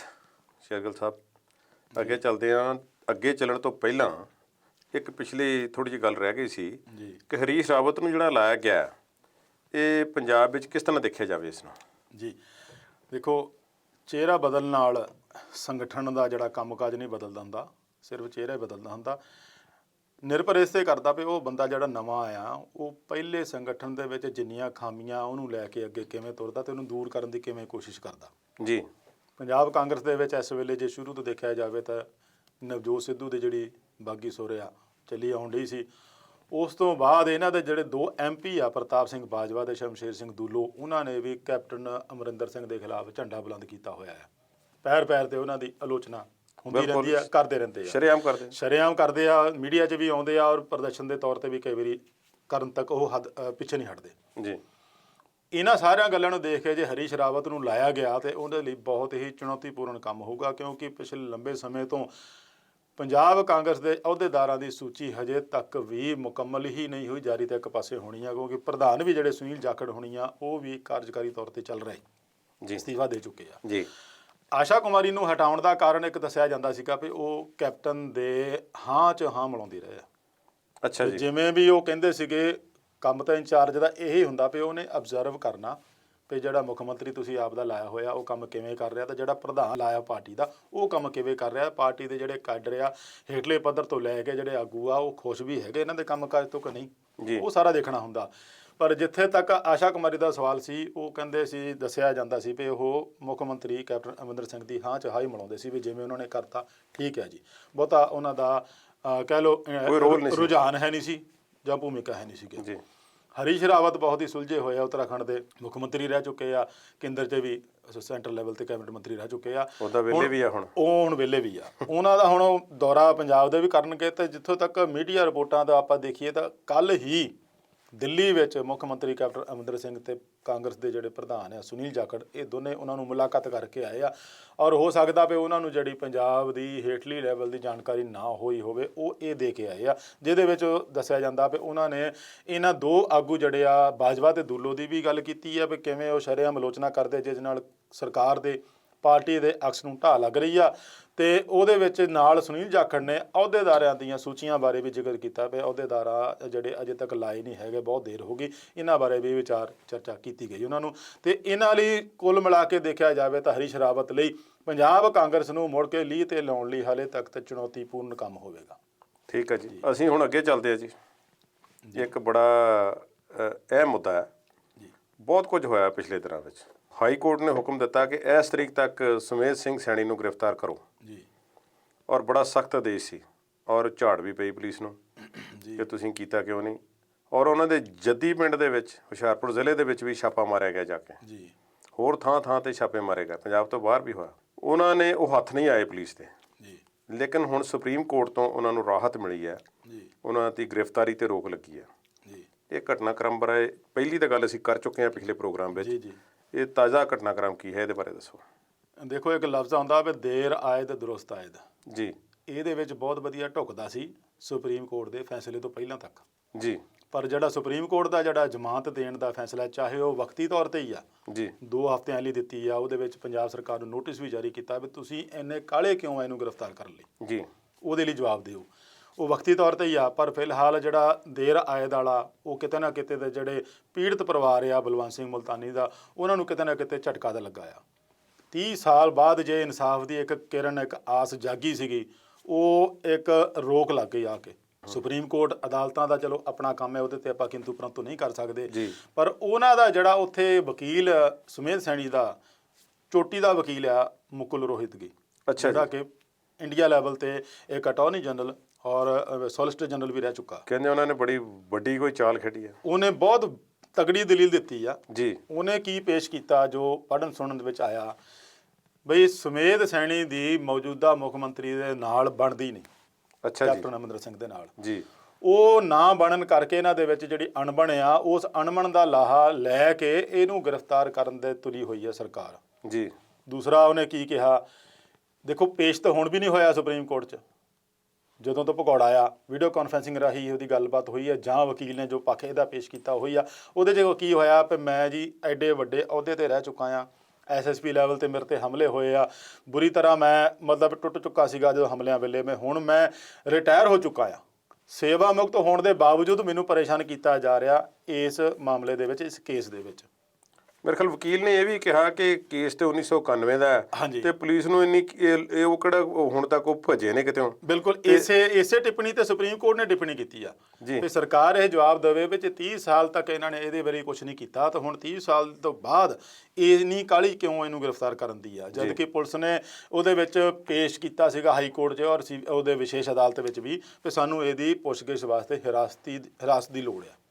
ਉਸਦੇ ਬਾਵਜੂਦ ਵੀ ਜੋ ਪੱਖ ਵਕੀਲ ਨੇ, ਖੈਰ ਵਕੀਲਾਂ ਨੇ ਤਾਂ ਫੀਸਾਂ ਲੈਣੀਆਂ ਹੁੰਦੀਆਂ, ਉਹਨਾਂ ਨੇ ਤਾਂ ਆਪਣੇ ਜਿਹੜੇ ਮੁਵੱਕਲ ਆ ਉਹਦੇ ਬਾਰੇ ਉਹਨੇ ਮਜ਼ਬੂਤ ਪੱਖ ਪੇਸ਼ ਕਰਨਾ ਹੀ ਹੁੰਦਾ। ਮੈਂ ਤੁਹਾਡੀ ਗੱਲ ਨੂੰ ਥੋੜ੍ਹਾ ਜਿਹਾ ਟੋਕਾਂਗਾ, ਜਿਹੜੇ ਪਿਛਲੇ ਹਾਲਾਂਕਿ ਆਦੇਸ਼ ਜਿਹੜਾ ਹਾਈ ਕੋਰਟ ਦਾ ਸੀ, ਸਰਕਾਰ ਦਾ ਤਾਂ ਕੋਈ ਆਦੇਸ਼ ਨਹੀਂ ਸੀ ਕਿ ਇਸ ਨੂੰ ਇਸ ਤਰੀਕੇ ਤੱਕ ਗ੍ਰਿਫਤਾਰ ਕੀਤਾ ਜਾਵੇ। ਉਦੋਂ ਇਹ ਗੱਲ ਵੀ ਕੀਤੀ ਗਈ ਸੀ ਕਿ ਇਹਨੂੰ ਗ੍ਰਿਫਤਾਰ ਛੇਤੀ ਕੀਤਾ ਜਾਵੇ ਕਿਉਂਕਿ ਸਬੂਤਾਂ ਨੂੰ ਮਿਟਾਉਣ ਦੀ ਕੋਸ਼ਿਸ਼ ਕਰ ਸਕਦੇ ਆ। ਬਿਲਕੁਲ ਠੀਕ ਹੈ ਜੀ। ਉੱਥੇ ਗੱਲ ਆ ਗਈ ਨਾ, ਸਰਕਾਰਾਂ ਦਾ ਇਹ 'ਚ ਰੋਲ ਹੈ ਨਹੀਂ ਜੀ, ਪਰ ਅਦਾਲਤ ਦੀ ਕਾਰਵਾਈ ਚੱਲ ਰਹੀ ਆ, ਹੇਠਲੀ ਅਦਾਲਤ ਤੋਂ, ਸੈਸ਼ਨ ਕੋਰਟ ਤੋਂ, ਫਿਰ ਹਾਈ ਕੋਰਟ ਤੱਕ ਗਿਆ। ਹਾਈ ਕੋਰਟ ਨੇ ਆਰਡਰ ਹੀ ਕਰਤਾ ਵੀ 25 ਸਤੰਬਰ ਤੋਂ ਪਹਿਲਾਂ ਇਹਨੂੰ ਗ੍ਰਿਫਤਾਰ ਕਰੋ ਜੀ। ਉਹ ਜਿਹੜਾ ਪੱਖ ਪੇਸ਼ ਕੀਤਾ ਨਾ ਵਕੀਲ ਨੇ, ਮੁਕੁਲ ਰੋਹਿਤਗੇ ਨੇ, ਉਹ ਇੱਕ ਕਿਸਮ ਦਾ ਕਹਿ ਲਓ ਵੀ ਇਹਨੂੰ ਬਚਾਉਣ ਲਈ ਕੀਤਾ ਵੀ ਸਰਕਾਰ ਨਾਲ ਇਹਦੀ ਬਣਦੀ ਨਹੀਂ। ਅੱਛਾ ਜੀ। ਮਾਮਲਾ ਅਦਾਲਤ 'ਚ ਚੱਲ ਰਿਹਾ, ਜੋ ਪੱਖ ਪੇਸ਼ ਹੋ ਚੁੱਕਿਆ, ਇੱਥੋਂ ਤੱਕ ਕਿ 2-3 ਜਣੇ ਵਾਦਾ ਮੁਆਫ ਗਵਾਹ ਵੀ ਬਣ ਚੁੱਕੇ ਆ ਇਸ ਕੇਸ ਦੇ ਵਿੱਚ ਵੀ ਅਸੀਂ ਗਵਾਹੀ ਦੇਣ ਨੂੰ ਤਿਆਰ ਆ, ਜਿਹਦੇ ਵਿੱਚ ਕਿ ਇਹ ਕੇਸ ਕਿਸੇ ਹੱਦ ਅੰਜਾਮ ਤੱਕ ਪਹੁੰਚਦਾ ਨਜ਼ਰ ਆਉਣ ਲੱਗ ਪਿਆ ਸੀਗਾ। ਜਦੋਂ ਉਹ ਵਾਦਾ, ਉਹਦੇ ਵਿੱਚ ਸਰਕਾਰ ਨੂੰ ਵਿੱਚ ਲੈ ਕੇ ਆਉਣਾ, ਇੱਕ ਵਕੀਲ ਵੱਲੋਂ ਪੱਖ ਪੇਸ਼ ਕਰਨਾ ਵੀ ਸਰਕਾਰ ਨਾਲ ਇਹਦੀ ਬਣਦੀ ਨਹੀਂ। ਉਸ ਦਾ ਕਾਰਨ ਇਹ ਆਪਾਂ ਜੇ ਦੇਖਿਆ ਜਾਵੇ ਤਾਂ ਜਦੋਂ ਅਕਾਲੀ ਸਰਕਾਰ ਸੀ ਤਾਂ ਸਿਟੀ ਸੈਂਟਰ ਘੁਟਾਲਾ ਹੋਇਆ ਸੀ ਲੁਧਿਆਣੇ ਦਾ ਜੀ, ਜਿਹਦੇ ਵਿੱਚ ਕੈਪਟਨ ਅਮਰਿੰਦਰ ਸਿੰਘ ਤੇ ਉਹਦੇ ਬੇਟੇ ਦਾ ਨਾਂ ਵੀ ਆ ਰਿਹਾ ਸੀਗਾ, ਜਿਹੜਾ ਕਿ ਹੁਣੇ ਹੀ ਇਹਨਾਂ ਨੇ ਫੈਸਲਾ ਕਾਹਦਾ ਹੋਇਆ ਜੀ, ਖਾਰਜ ਕਰਾਤਾ। ਹਾਂਜੀ, ਖਾਰਜ ਕਰਾਤਾ, ਫੈਸਲਾ ਹੋਇਆ ਜੀ, ਖਾਰਜ ਹੋ ਗਿਆ। ਉਹਦੇ ਵਿੱਚ ਇਹ ਸੁਮੇਧ ਸੈਣੀ ਵੀ ਧਿਰ ਸੀਗਾ, ਅੱਛਾ ਜੀ। ਜਿਹਦੇ ਵਿੱਚ ਇਹ ਕਲੋਜ਼ਰ ਰਿਪੋਰਟ ਦੀ ਇਹਨੇ ਵਿਰੋਧਤਾ ਕੀਤੀ ਸੀ ਜਦੋਂ ਸੀਬੀਆਈ ਨੇ ਕਲੋਜ਼ਰ ਰਿਪੋਰਟ ਪਾਤੀ ਸੀ ਤੇ ਇਹਦੇ ਵਿੱਚ ਹੈ ਨਹੀਂ ਕੁਝ ਵੀ। ਸੋ ਤਾਰਾਂ ਜੁੜਦੀਆਂ ਨੇ। ਉਹਦੇ ਕਰਕੇ ਇਹਨਾਂ ਨੇ ਤਾਰਾਂ ਜੋੜੀਆਂ ਵੀ ਸਰਕਾਰ ਦੀ ਜਿਹੜੀ ਕੈਪਟਨ ਦੀ ਇਹਦੇ ਨਾਲ ਅਣਬਣ ਆ, ਇਹਦਾ ਬਦਲਾ ਲੈਣ ਲਈ ਇਹਨੂੰ ਗ੍ਰਿਫਤਾਰ ਕਰਨ ਲਈ ਉਤਾਵਲਾ ਹੋਇਆ ਹੈ। ਜਦ ਕਿ ਮੇਰਾ ਮੁਵੱਕਲ ਆ, ਇਹ ਰਿਟਾਇਰ ਹੋ ਚੁੱਕਾ ਆ, ਇੰਨੀ ਉਮਰ ਹੋ ਚੁੱਕਾ, ਇੰਨਾ ਇਹ ਸੰਤਾਪ ਭੋਗਿਆ ਆ ਅੱਤਵਾਦ ਵੇਲੇ ਜੀ। ਹੁਣ ਜੇ ਆਪਾਂ ਦੇਖਿਆ ਜਾਵੇ ਵੀ ਸੰਤਾਪ ਤਾਂ ਉਹਨਾਂ ਪਰਿਵਾਰ ਨੇ ਵੀ ਭੋਗਿਆ, ਬਿਲਕੁਲ ਸਾਰਿਆਂ ਨੂੰ। ਸਰਦਾਰ ਬਲਵੰਤ ਸਿੰਘ ਮੁਲਤਾਨੀ ਦੇ ਪਰਿਵਾਰ ਨੂੰ ਜੇ ਦੇਖਿਆ ਜਾਵੇ ਉਹ ਸੰਤਾਪ ਇਹਦੇ ਨਾਲੋਂ ਕਿਤੇ ਜ਼ਿਆਦਾ ਜੀ। ਤੇ ਜੇ 30 ਸਾਲ ਬਾਅਦ ਜੇ ਕਿਤੇ ਆਸ ਜਾਗੀ ਆ ਉਹਨਾਂ ਨੂੰ, ਜੇ ਗ੍ਰਿਫਤਾਰੀ ਤੱਕ ਗੱਲ ਪਹੁੰਚੀ ਆ, ਤਾਂ ਫਿਰ ਮੈਨੂੰ ਲੱਗਦਾ ਵੀ ਜੇ ਇਹ ਕੇਸ ਦੇ ਕਿਸੇ ਅੰਜਾਮ ਤੱਕ ਨਹੀਂ ਜਾਵੇਗਾ ਤਾਂ ਫਿਰ ਲੋਕਾਂ ਦਾ ਜਿਹੜਾ ਵਿਸ਼ਵਾਸ ਆ ਉਹ, ਕਿਉਂਕਿ ਹਰੇਕ ਬੰਦਾ ਜਦੋਂ ਕਿਤੇ ਨਹੀਂ ਕੋਈ ਚਾਰਾ ਚੱਲਦਾ ਨਾ, ਫਿਰ ਉਹ ਇਹੀ ਕਹਿੰਦਾ ਚੱਲ ਮੈਂ ਤੈਨੂੰ ਕੋਰਟ 'ਚ ਦੇਖ ਲੂੰਗਾ। ਉਹ ਕੋਰਟ ਹੀ ਇਹਨਾਂ ਦਾ ਜਿਹੜਾ ਆਖਰੀ ਇੱਕ ਰਹਿ ਜਾਂਦਾ ਸੀਗਾ ਆਸਰਾ, ਵੀ ਸਾਨੂੰ ਅਦਾਲਤ 'ਚੋਂ ਤਾਂ ਇਨਸਾਫ ਮਿਲਣਾ ਹੀ ਮਿਲਣਾ, ਚਾਹੇ ਪੁਲਿਸ ਤੋਂ ਮਿਲੇ ਨਾ ਮਿਲੇ, ਸਰਕਾਰ ਤੋਂ ਮਿਲੇ ਨਾ ਮਿਲੇ, ਹੇਠਲੇ ਪੱਧਰ ਤੋਂ ਕਿਤੇ ਵੀ ਨਾ ਮਿਲੇ, ਪਰ ਬੰਦਾ ਹਮੇਸ਼ਾ ਅਖੀਰ 'ਚ ਇਹ ਕਹਿੰਦਾ ਵੀ ਮੈਂ ਅਦਾਲਤ ਜਾਊਂਗਾ। ਜੇ ਮੈਂ ਇਹ ਕਹਾਂ ਕਿ ਸਾਨੂੰ ਆਮ ਲੋਕਾਂ ਨੂੰ ਲੱਗਦਾ ਹੋਵੇਗਾ ਕਿ ਕਾਨੂੰਨ ਤੇ ਨਿਆਂ ਪ੍ਰਣਾਲੀ ਦਾ ਕੰਮ ਹੈ ਜੋ ਚੱਲ ਰਿਹਾ ਜੀ ਬਿਲਕੁਲ, ਤੇ ਜਦ ਕਿ ਚੱਲ ਰਹੀ ਰਾਜਨੀਤੀ ਹੈ, ਮੇਰੇ ਕਹਿਣਾ ਗਲਤ ਹੈ ਕਿ ਸਹੀ ਹੈ? ਇਹਨੂੰ ਰਾਜਨੀਤੀ ਨਾਲ ਜੋੜਿਆ ਜਾ ਰਿਹਾ ਹੈ ਜੀ। ਹੈ ਰਾਜਨੀਤੀ ਦੇ ਵਿੱਚ ਨਾ ਲਿਜਾਇਆ ਜਾਵੇ ਤਾਂ ਠੀਕ ਹੈ, ਲਪੇਟ ਕੇ ਪੇਸ਼ ਕੀਤਾ ਜਾ ਰਿਹਾ, ਉਹਦੇ ਵਿੱਚ ਲਪੇਟ ਕੇ ਉਹਨੂੰ ਪੇਸ਼ ਕੀਤਾ ਜਾ ਰਿਹਾ ਹੈ। ਅਦਾਲਤੀ ਕਾਰਵਾਈ, ਨਿਰੋਲ ਅਦਾਲਤੀ ਕਾਰਵਾਈ ਜੋ ਪਿੱਛੋਂ ਲਿਆ ਕੇ ਕਿਉਂ SIT ਬਣਾਈ ਆ, ਸਾਰਾ ਕੁਝ ਜਾਂਚ ਪੜਤਾਲ ਕਰਨ ਤੋਂ ਬਾਅਦ ਫਿਰ ਹੀ ਜਿਹੜੇ ਵਾਧਾ ਮੁਆਫ ਗਵਾਹ ਬਣੇ ਆ ਉਹਨਾਂ ਨੂੰ ਗ੍ਰਿਫਤਾਰ ਕੀਤਾ ਆ, ਉਹ ਜੇਲ੍ਹ ਦੇ ਵਿੱਚ ਆ। ਇਹ ਕੱਲਾ ਇਹ ਕੇਸ ਨਹੀਂ, ਇਸ ਤੋਂ ਪਹਿਲਾਂ ਵੀ ਕਈ ਕੇਸ ਹੋਏ ਆ ਜਿਹਦੇ ਵਿੱਚ ਸੁਪਰੀਮ ਕੋਰਟ ਨੇ ਵੀ ਸਜ਼ਾ ਨੂੰ ਬਰਕਰਾਰ ਰੱਖਿਆ ਜੀ। ਖਾਲੜਾ ਕੇਸ ਦੇ ਵਿੱਚ ਜਸਪਾਲ ਸਿੰਘ DSP ਦਾ ਵੀ ਹਾਈ ਸੁਪਰੀਮ ਕੋਰਟ ਤੱਕ ਗਿਆ ਸੀਗਾ, ਉਹਨੇ ਵੀ ਉਹਦੀ ਸਜ਼ਾ ਬਰਕਰਾਰ ਰੱਖੀ, ਇਸ ਵੇਲੇ ਜੇਲ੍ਹ ਦੇ ਵਿੱਚ ਆ ਜੀ। ਇਸ ਮਾਮਲੇ ਦੇ ਵਿੱਚ ਜਿਹੜਾ ਪੱਖ ਪੇਸ਼ ਕੀਤਾ ਗਿਆ, ਹੋ ਸਕਦਾ ਜਿੱਥੋਂ ਤੱਕ ਲੱਗਦਾ ਵੀ ਵਕੀਲ ਹੀ ਸੁਮੇਧ ਸੈਣੀ ਨੂੰ ਬਚਾ ਗਏ, ਪਰ ਇੱਕ ਗੱਲ ਹੋਰ ਵੀ ਆ, ਮਹੀਨੇ ਤੋਂ ਭੱਜਾ ਫਿਰਦਾ ਜੀ। ਜ਼ੈਡ ਸਿਕਿਉਰਿਟੀ ਛੱਡ ਕੇ ਕਿਵੇਂ ਇੱਕ ਬੰਦਾ ਜਾ ਸਕਦਾ, ਕਿਵੇਂ ਬੰਦਾ ਜਾ ਸਕਦਾ, ਇਹ ਆਪਣੇ ਆਪ 'ਚ ਇੱਕ ਬਹੁਤ ਵੱਡਾ ਸਵਾਲ ਆ ਜੀ। ਦੂਸਰੀ ਗੱਲ, ਉਹਦੇ 'ਚ ਇਹੋ ਜਿਹਾ ਕਿਹੜਾ ਜਾਦੂ ਆ ਵੀ ਜਦੋਂ ਜੀ ਕਰੇ ਉਹ ਰੂਪੋਸ਼ ਹੋ ਜਾਂਦਾ, ਛੁਪ ਜਾਂਦਾ, ਜਦੋਂ ਜੀ ਕਰੇ ਸਾਹਮਣੇ ਆ ਜਾਂਦਾ ਜੀ। ਤੇ ਫਿਰ ਤਾਂ ਭਾਵੇਂ 7 ਟੀਮਾਂ ਜਿਹੜੀਆਂ ਬਣਾਈਆਂ SIT ਦੀਆਂ, ਪੁਲਿਸ ਦੀਆਂ, ਭਾਵੇਂ 12 ਬਣਾ ਦਿਓ, ਉਹ ਲੱਭ ਹੀ ਨਹੀਂ ਸਕਦੇ ਉਹਨੂੰ। ਇੱਕ ਹੋਰ ਬਹੁਤ ਜਿਹੜਾ ਅਹਿਮ ਮੁੱਦਾ ਜਿਸ ਨੇ ਪੰਜਾਬ ਦੀ ਸਿਆਸਤ ਨੂੰ ਬਹੁਤ ਵੱਡਾ ਪਲਟਾ ਦਿੱਤਾ ਤੇ ਕਾਂਗਰਸ ਦੀ ਸਰਕਾਰ ਬਣੀ ਜੀ। ਪ੍ਰਕਾਸ਼ ਸਿੰਘ ਬਾਦਲ ਦੀ ਸਰਕਾਰ ਜਿਹੜੀ ਸੀ, ਅਕਾਲੀ ਦਲ ਚੋਣਾਂ ਹਾਰ ਗਿਆ ਤੇ ਆਮ ਆਦਮੀ ਪਾਰਟੀ ਵੀ ਪਿੱਛੇ ਰਹਿ ਗਈ ਜੀ ਜੀ। ਜਿਹੜਾ ਬੇਅਦਬੀ ਕਾਂਡ ਹੈ ਜੀ, ਉਸ ਦੇ ਵਿੱਚ ਵੀ ਸੁਮੇਧ ਸੈਣੀ ਕੋਈ ਉਸ ਦੀਆਂ ਤਾਰਾਂ ਜੁੜਦੀਆਂ ਨੇ, ਧਿਰ ਬਣਦੇ ਨੇ, ਹੈ ਕੋਈ ਗੱਲ ਇਹੋ ਜਿਹੀ? ਇਹ ਜੇ ਆਪਾਂ ਦੇਖਿਆ ਜਾਵੇ ਬੇਅਦਬੀ ਕਾਂਡ ਤੋਂ ਬਾਅਦ ਬਹਿਬਲ ਕਲਾਂ ਕਾਂਡ ਵਾਪਰਿਆ ਸੀਗਾ ਜੀ, ਜਿੱਥੇ 2 ਬਿਲਕੁਲ ਗੱਲ ਉਸੇ ਦੀ ਗੋਲੀ ਕਾਂਡ ਦੀ ਹੈ। ਉਹਦੇ ਵਿੱਚ ਇਹ ਉਦੋਂ ਉਸ ਵੇਲੇ DGP ਸੀਗਾ ਜੀ, ਜਿਹਦੀ ਹਲੇ ਜਾਂਚ ਚੱਲ ਰਹੀ ਆ, ਜਿਹਦੇ ਵਿੱਚ ਮੋਗੇ ਦਾ SSP ਰਿਹਾ ਚਰਨਜੀਤ ਸ਼ਰਮਾ ਤੇ 2 ਜਣੇ ਹੋਰ ਜਿਹੜੇ ਨਾਮਜ਼ਦ ਨੇ, ਉਹ ਨਾਮਜ਼ਦ ਹੈਗੇ ਆ ਜੀ। ਤੇ ਇਹ 2 ਕੁਛ ਹਿਰਾਸਤ 'ਚ ਵੀ ਲੈ ਚੁੱਕਿਆ ਤੇ ਇੱਕ ਦਾ ਚਰਨਜੀਤ ਸ਼ਰਮਾ ਵੀ ਸ਼ਾਇਦ ਇੱਕ ਦਾ ਫਰਾਰ ਵੀ ਆ ਜੀ। ਉਹ ਕੇਸ ਚੱਲ ਰਿਹਾ ਆ, ਉਹਦੀ ਤਾਰ ਵੀ ਇਹ ਜੁੜ ਰਹੀ ਆ ਤੇ ਹੁਕਮ ਜਿਹੜੇ ਆ ਉਹ DGP ਸੈਣੀ ਨੇ ਦਿੱਤੇ ਸੀ ਗੋਲੀ ਚਲਾਉਣ ਲਈ। ਅੱਛਾ ਜੀ। ਉਸ ਤਾਰ ਨੂੰ ਵੀ ਇਹਦੇ ਨਾਲ ਜੁੜਿਆ ਜਾ ਰਿਹਾ ਹੈ। ਇਹੀ ਕਾਰਨ ਆ ਵੀ ਉਹ ਇਸ ਕੇਸ ਤੋਂ ਬਚਣਾ ਚਾਹੁੰਦੇ ਆ ਵੀ ਜੇ ਇਸ ਕੇਸ 'ਚ ਉਹ ਹਿਰਾਸਤ 'ਚ ਆ ਗਏ ਤੇ ਉਹ ਜਿਹੜਾ ਕੇਸ ਚੱਲ ਰਿਹਾ ਬਹਿਬਲ ਕਲਾਂ ਕਾਂਡ ਵਾਲਾ, ਬੇਅਦਬੀ ਕਾਂਡ ਵਾਲਾ, ਉਹਦੇ ਵਿੱਚ ਵੀ ਇਸੇ ਨੂੰ ਨਾਮਜ਼ਦ ਕੀਤਾ ਜਾ ਸਕਦਾ ਆ, ਜੋ ਉਹਨਾਂ ਨੇ ਸਰਕਾਰ ਦੇ ਪੱਖ ਤੋਂ ਪੇਸ਼ ਕੀਤਾ ਵੀ ਇਹਦੀ ਅਣਬਣ ਆ ਸਰਕਾਰ ਨਾਲ, ਇਹ ਕੁਝ ਵੀ ਇਹਨੂੰ ਕਰਾ ਸਕਦੀ ਆ, ਇਹ ਤੰਗ ਪਰੇਸ਼ਾਨ ਕਰਦੀ ਆ, ਬਹੁਤ ਬੁਰਾ ਹਾਲ ਇਹਦਾ ਕਰ ਦੇਣਾ। ਜੀ, ਅਸੀਂ ਹੋਰ ਵੀ ਕਈ ਮੁੱਦਿਆਂ ਤੇ ਗੱਲਬਾਤ ਕਰਨੀ ਹੈ। ਕੋਰੋਨਾ ਤੇ ਅਸੀਂ ਗੱਲਬਾਤ ਪਹਿਲਾਂ ਕਰੀਏ। ਜੀ ਜੀ। ਇਹਨੂੰ 2 ਹਿੱਸਿਆਂ ਵਿੱਚ ਕਰਾਂਗੇ। ਜੀ। ਕੋਰੋਨਾ ਦੀ ਇਸ ਵੇਲੇ ਕੀ ਸਥਿਤੀ ਹੈ ਭਾਰਤ ਵਿੱਚ? ਬਹੁਤ ਹੀ ਨਾਜ਼ੁਕ ਦੌਰ ਦੇ ਵਿੱਚ ਚੱਲ ਰਿਹਾ ਕੋਰੋਨਾ ਨੂੰ ਲੈ ਕੇ ਭਾਰਤ, ਪੰਜਾਬ ਸਮੇਤ। ਅੱਜ ਤੱਕ ਦੇਖਿਆ ਜਾਵੇ ਤਾਂ 50 ਲੱਖ ਤੋਂ ਵੱਧ ਗਏ ਕੇਸ ਜਿਹੜੇ ਟੋਟਲ ਕੇਸ 50 ਲੱਖ, ਅੱਧਾ ਕਰੋੜ ਤੋਂ ਅੰਕੜਾ ਅੱਗੇ ਪਾਰ ਕਰ ਗਿਆ। ਬਹੁਤ ਵੱਡੀ ਗਿਣਤੀ ਹੈ। 82-83 ਹਜ਼ਾਰ ਦੇ ਤੋਂ ਵੱਧ ਜਿਹੜੀਆਂ ਉਹ ਮੌਤਾਂ ਹੋ ਗਈਆਂ ਹਨ ਤੇ ਪਿਛਲੇ ਲਗਾਤਾਰ 10 ਦਿਨ ਤੋਂ ਜੇ ਆਪਾਂ ਐਵਰੇਜ ਔਸਤ ਦੇਖੀਏ ਤਾਂ 95 ਹਜ਼ਾਰ ਦੇ ਰੋਜ਼ਾਨਾ ਕੇਸ ਆਉਂਦੇ ਆ, ਔਰ ਮੌਤਾਂ ਦੀ ਗਿਣਤੀ ਜਿੱਥੇ 700-800 ਹੁੰਦੀ ਸੀ, ਹੁਣ ਅੱਜ ਦੀ ਜਿਹੜੀ 24 ਘੰਟਿਆਂ ਦੇ ਵਿੱਚ ਮੌਤਾਂ ਦੀ ਗਿਣਤੀ 1290 ਆ, ਜੋ ਆਪਣੇ ਆਪ 'ਚ ਇੱਕ ਰਿਕਾਰਡ ਆ।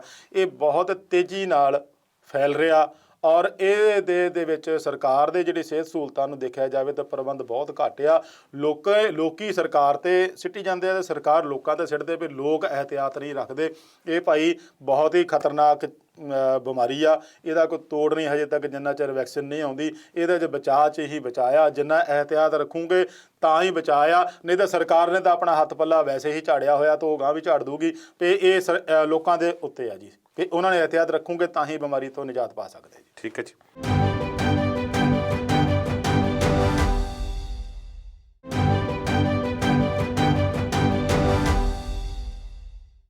ਵਿਚਾਰ ਚਰਚਾ ਪ੍ਰੋਗਰਾਮ ਦੇ ਆਖਰੀ ਹਿੱਸੇ ਵਿੱਚ ਆਪ ਜੀ ਦਾ ਸਵਾਗਤ। ਸ਼ੇਰਗਿੱਲ ਸਾਹਿਬ, ਕਰੋਨਾ ਦੀ ਅਸੀਂ ਗੱਲਬਾਤ ਕਰ ਰਹੇ ਸੀ। ਭਾਰਤ ਦੇ ਤੁਸੀਂ ਆંકੜੇ ਦਿੱਤੇ ਨੇ। ਪੰਜਾਬ ਦੀ ਸਥਿਤੀ ਕਿਹੋ ਜਿਹੀ ਹੈ? ਪੰਜਾਬ ਦੇ ਕਰੋਨਾ ਕੇਸਿਸ ਕਾਫੀ ਆ ਰਹੇ ਨੇ ਤੇ ਮੌਤਾਂ ਦੀ ਦਰ ਵੀ ਵੱਧ ਦੱਸੀ ਜਾ ਰਹੀ ਹੈ। ਇਹ ਦੱਸੋ ਕਿ ਇਹ ਕੀ ਸੱਚਾਈ ਹੈ ਇਸ ਦੇ ਵਿੱਚ?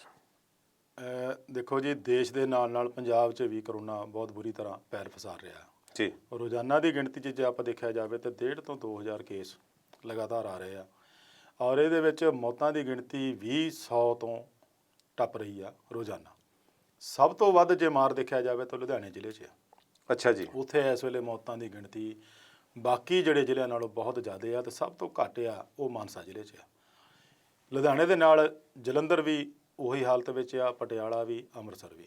ਤੇ ਜੇ ਆਪਾਂ ਮੌਤ ਦਰ ਦੀ ਤੁਸੀਂ ਗੱਲ ਕਰਦੇ ਆ, ਉਹ ਭਾਰਤ ਦੇ ਵਿੱਚ ਮੌਤ ਦਰ ਬੇਸ਼ੱਕ ਪੰਜਾਬ ਦੀ ਕਾਫੀ ਹੱਦ ਤੱਕ ਦੂਜੇ ਤੀਜੇ ਸਥਾਨ ਤੇ, ਪਹਿਲੇ ਤੇ ਵੀ ਇੱਕ ਦਿਨ ਆ ਗਈ ਸੀਗੀ ਮੌਤ ਦਰ, ਪਰ ਹੁਣ ਜਦੋਂ ਮਹਾਰਾਸ਼ਟਰ ਔਰ ਦਿੱਲੀ 'ਚ ਕੇਸ ਵਧਣੇ ਸ਼ੁਰੂ ਹੋ ਗਏ ਤਾਂ ਇਹ ਤੀਜੇ ਨੰਬਰ ਤੇ ਹੁਣ ਮੌਤ ਦਰ ਹੈਗੀ ਆ।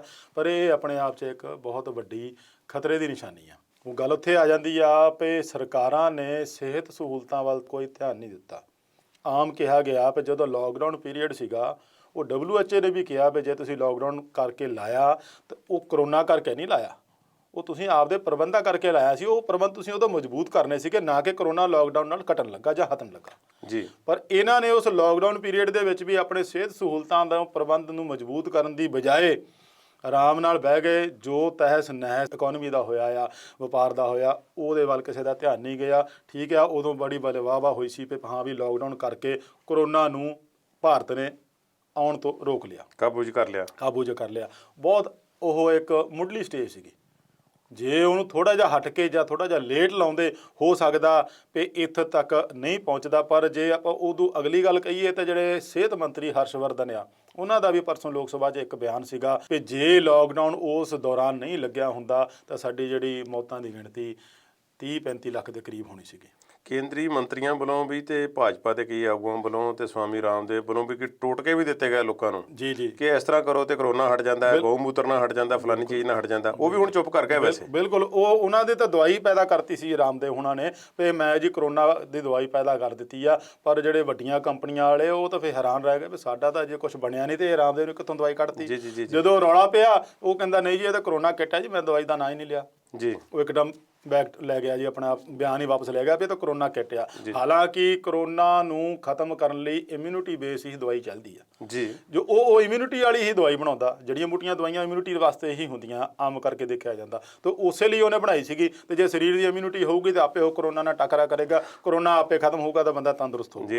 ਇਹ ਹਾਲ ਪੰਜਾਬ ਦੇ ਵਿੱਚ ਆ। ਜੋ ਟੋਟਕੇ ਜੋ ਸੋਸ਼ਲ ਮੀਡੀਆ ਤੇ ਇਸ ਵੇਲੇ ਦੱਸ ਰਹੇ ਆ ਵੀ ਆਹ ਦਵਾਈ ਲਾਓ ਜੀ, ਆਹ ਘਰ ਵਿੱਚ ਕਰੋ ਜੀ, ਐਂ ਕਰੋ ਜੀ। ਮੇਰਾ ਆਪਣਾ ਇੱਕ ਤਜਰਬਾ ਆ ਵੀ ਕਿਸੇ ਤੋਂ ਮੈਂ ਸੁਣਿਆ ਵੀ ਇੱਕ ਬੰਦੇ ਨੂੰ ਸ਼ੁਰੂ ਤੋਂ ਲੈ ਕੇ ਵੈਸੇ ਚਲੋ ਆਪਾਂ ਇੱਕ ਇੰਡੀਵਿਜੂਅਲ ਗੱਲ ਤਾਂ ਨਹੀਂ ਕਰਦੇ, ਪਰ ਮੈਂ ਇੱਕ ਤਾਂ ਦੱਸਣਾ ਚਾਹੁੰਦਾ ਵੀ ਜੇ ਆਪਾਂ ਉਹਨਾਂ ਟੋਟਕਿਆਂ ਦੇ ਪਿੱਛੇ ਜਾਈਏ ਤੇ ਇਹਦਾ ਹੱਲ ਨਹੀਂ ਨਿਕਲ ਸਕਦਾ। ਆਪਾਂ ਇਹਨੂੰ ਸਮਝ ਕੇ ਹੋਰ ਸਥਿਤੀ ਗੰਭੀਰ ਬਣਾਵਾਂਗੇ। ਬਿਲਕੁਲ ਹੋਇਆ ਕੀ ਪਿਆ, ਇੱਕ ਬੰਦੇ ਨੂੰ ਇਦਾਂ ਹੀ 6-7 ਦਿਨ ਬੁਖਾਰ ਚੜਿਆ, ਘਰੇ ਰਿਹਾ ਉਹ 7 ਦਿਨ ਤੋਂ ਉਹਨੇ ਦਵਾਈ ਲਈ ਸੀ, ਮਾੜੀ ਮੋਟੀ ਲੈਂਦਾ ਰਿਹਾ ਵੀ ਚੱਲ ਬੁਖਾਰ ਹੀ ਆ ਕੋਈ ਗੱਲ ਨਹੀਂ।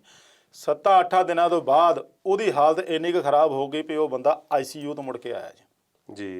ਉਹੀ ਗੱਲ ਉੱਥੇ ਆ ਗਈ ਵੀ ਜੇ ਆਪਾਂ ਉਸ ਟੁੱਟ ਹਾਂ ਜੇ ਤੁਹਾਡਾ ਕੋਈ ਫੈਮਿਲੀ ਡਾਕਟਰ ਆ, ਕੋਈ ਪਰਿਵਾਰਕ ਡਾਕਟਰ ਆ, ਉਹਨੂੰ ਸਲਾਹ ਤਾਂ ਜ਼ਰੂਰ ਕਰੋ ਉਹਦੇ ਨਾਲ ਫੋਨ ਕਰਕੇ ਵੀ ਭਾਈ ਮੈਨੂੰ ਆਹ ਪ੍ਰੋਬਲਮ ਹੈ। ਤੁਸੀਂ ਇੱਕ ਬੰਦਾ ਅੱਜ ਕੱਲ੍ਹ ਦੇ ਦੌਰ 'ਚ ਆਪਣੀ ਸਿੰਪਟਮ ਦੱਸਣ ਤੋਂ ਵੀ ਡਰਦਾ ਵੀ ਪਤਾ ਨਹੀਂ ਜੇ ਮੈਂ ਦੱਸ ਦਿੱਤਾ ਤੇ ਇਹਨਾਂ ਨੇ ਲੈ ਜਾਣਾ ਜੀ ਉੱਥੇ। ਤਾਂ ਜੋ ਅਫਵਾਹਾਂ ਫੈਲ ਰਹੀਆਂ ਪਏ ਹਸਪੀਟਲ ਦੇ ਵਿੱਚ ਜੀ, ਅੰਗ ਕੱਢ ਲੈਂਦੇ ਆ, ਹਸਪੀਟਲ ਦੇ ਵਿੱਚ ਵੀ ਜ਼ਹਿਰ ਦੇ ਕੇ ਮਾਰ ਦਿੰਦੇ ਆ। ਉਹ ਭਾਈ ਇਹਨਾਂ ਅਫਵਾਹਾਂ ਦੇ ਪਿੱਛੇ ਨਾ ਜਾਓ। ਇਹ ਅਫਵਾਹਾਂ ਹੀ ਆ, ਸਗੋਂ ਹੋਰ ਡੋਬਣਗੀਆਂ, ਸਗੋਂ ਤੁਹਾਨੂੰ ਹੋਰ ਗੰਭੀਰ ਸਥਿਤੀ 'ਚ ਲਿਜਾਣਗੀਆਂ। ਇਹਨਾਂ ਦੇ ਪਿੱਛੇ ਨਾ ਜਾਓ। ਜੋ ਸਰਕਾਰ ਦੀਆਂ ਹਦਾਇਤਾਂ ਆ, ਜੋ ਸਿਹਤ ਸੰਬੰਧੀ ਹਦਾਇਤਾਂ, ਉਹਨਾਂ ਦਾ ਪਾਲਣ ਕਰਦੇ ਹੋਏ ਭੀੜ ਭੜੱਕੇ ਦੀ ਥਾਂ ਤੋਂ ਬਚੋ, ਮਾਸਕ ਲਾਓ, ਹੱਥ ਸੈਨੀਟਾਈਜ਼ ਕਰੋ। ਉਹੀ ਇਹਦਾ ਹੱਲ ਹੈ। ਦੱਸੋ ਕਿ ਆਕਸੀਮੀਟਰ ਵੀ ਕਹਿੰਦੇ ਵੰਡੇ ਜਾ ਰਹੇ ਨੇ, ਕੋਈ ਤੁਹਾਨੂੰ ਮਿਲਿਆ ਤੇ ਸਾਨੂੰ ਵੀ ਦਿਓ, ਅਸੀਂ ਵੀ ਆਪਣੀ ਆਕਸੀਜਨ ਚੈੱਕ ਕਰੀਏ।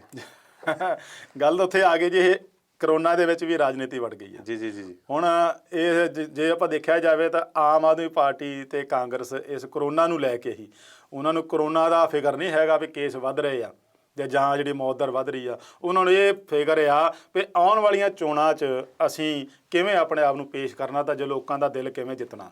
ਹੁਣ ਆਕਸੀਮੀਟਰ ਲੈ ਕੇ ਆਪ ਵਾਲੇ ਤੁਰ ਪਏ ਆ ਜੀ। ਉਧਰ ਜੇ ਦੇਖਿਆ ਜਦ ਮੁੱਖ ਮੰਤਰੀ ਕੈਪਟਨ ਅਮਰਿੰਦਰ ਸਿੰਘ ਕਹਿ ਰਹੇ ਆ ਵੀ ਭਾਈ ਆਪਣੀ ਦਿੱਲੀ ਤੇ ਸਾਂਭੋ ਤੁਸੀਂ, ਜੀ ਵੀ ਜੇ ਤੁਸੀਂ ਕਹੋ ਮੈਂ ਦਿੱਲੀ ਮਦਦ ਕਰਨ ਲਈ ਤਿਆਰ ਆ, ਵੀ ਘਰ ਖਾਣ ਨੂੰ ਨਹੀਂ ਅਮਾ ਪੀਣ ਨੂੰ ਗਈ ਵਾਲੀ ਗੱਲ ਆ, ਵੀ ਜੇ ਤੁਹਾਡੇ ਪੰਜਾਬ ਦੇ ਵਿੱਚ ਹਾਲਾਤ ਸਹੀ ਕਰ ਲਓ ਤੁਸੀਂ ਦਿੱਲੀ ਕੀ ਕਰਨ ਜਾਣਾ। ਠੀਕ ਹੈ ਜੀ, ਮੁੱਖ ਮੰਤਰੀ ਨੂੰ ਵੀ ਪੁੱਛਿਆ ਜਾ ਸਕਦਾ ਵੀ ਬਿਲਕੁਲ। ਦਿੱਲੀ ਦੇ ਵਿੱਚ ਜੇ ਉਹ ਕਰਦੇ ਆ ਜਾਂ ਹਾਲਾਤ ਖਰਾਬ ਆ ਉੱਥੋਂ ਦਾ ਮੁੱਖ ਮੰਤਰੀ ਦੇਖੇ। ਤੁਸੀਂ ਆਪਣਾ ਦੇਖੋ ਨਾ ਪੰਜਾਬ, ਤੁਸੀਂ ਕਿਸੇ ਹੋਰ ਸਟੇਟ ਨੂੰ ਜਾ ਕੇ ਮਦਦ ਦੀ ਆਫਰ ਕਰ ਰਹੇ ਆ, ਕਿਹੜੇ ਬੇਸ ਤੇ ਕਰ ਰਹੇ ਆ? ਤੁਹਾਡਾ ਆਪ ਦਾ ਸਿਹਤ ਸਹੂਲਤਾਂ ਦਾ ਪ੍ਰਬੰਧ ਤਾਂ ਹੈ ਨਹੀਂ ਕੋਈ ਖਾਸ। ਕੁੱਲ ਮਿਲਾ ਕੇ ਹਾਸੋ ਨਹੀਂ ਤੇ ਸਿੱਧੀ ਇਹ ਹਾਸੋ ਹੀ ਨਹੀਂ, ਇਹ ਤਾਂ ਮਜ਼ਾਕ ਲੋਕਾਂ ਨੇ ਬਣਾਇਆ ਬਹੁਤ। ਇਹ ਗੱਲ ਉਹ ਉੱਥੇ ਆ ਜਾਂਦੀ ਆ ਇਹਨਾਂ ਦੀ ਆਪ ਵਾਲਿਆਂ ਦੀ, ਤੇ ਆਕਸੀਮੀਟਰ ਲੈ ਕੇ ਤੁਰ ਪਏ ਜੀ। ਹਰੇਕ ਬੰਦੇ ਨੂੰ ਆਕਸੀਮੀਟਰ ਦੀ ਲੋੜ ਨਹੀਂ ਹੁੰਦੀ ਜੀ। ਤੇ ਜੇ ਤੁਸੀਂ ਕਹੋ ਵੀ ਹਰੇਕ ਘਰ ਜਾ, ਹੁਣ ਉਹਨਾਂ ਦੇ ਇੱਕ ਪਿੱਛੇ ਜੇ ਰਿੰਗਟੋਨ ਵੀ ਸ਼ੁਰੂ ਕਰਤੀ ਸੀ, ਜੇ ਭਗਵੰਤ ਮਾਨ ਬੋਲ ਰਿਹਾ ਫੋਨ ਦੇ ਵਿੱਚ, ਅੱਛਾ ਜੀ। ਤੇ ਭਾਈ ਅਸੀਂ ਪੰਜਾਬ ਦੇ ਵਿੱਚ ਥਾਂ ਥਾਂ ਤੇ ਪਿੰਡ ਪੱਧਰ ਤੇ, ਆਕਸੀਮੀਟਰ ਤੇ, ਮੁਹੱਲੇ ਪੱਧਰ ਤੇ ਕੈਂਪ ਲਾ ਰਹੇ ਆ। ਅੱਛਾ ਜੀ। ਤੁਸੀਂ ਉੱਥੇ ਆਓ, ਆਪਣਾ ਵਿਚਾਰ ਦੱਸੋ ਤੇ ਆਪਣੇ ਆਕਸੀਮੀਟਰ ਦੀ ਜਿਹੜੀ ਉਹਦੀ ਖਾਸੀਅਤ ਆ ਜਾਂ ਉਹਦੇ ਜਿਹੜੇ ਅਸਰ ਜਾਂ ਉਹਦੇ ਲਾਭ ਆ ਉਹ ਪਤਾ ਕਰੋ, ਤੇ ਤੁਸੀਂ ਆਪਣੇ ਮੁਹੱਲੇ 'ਚ ਹੋਰ ਕਿਤੇ ਜਾ ਕੇ ਜੇ ਦੇਣਾ ਚਾਹੁੰਦੇ ਤਾਂ ਸਾਡੇ ਨਾਲ ਸੰਪਰਕ ਕਰੋ।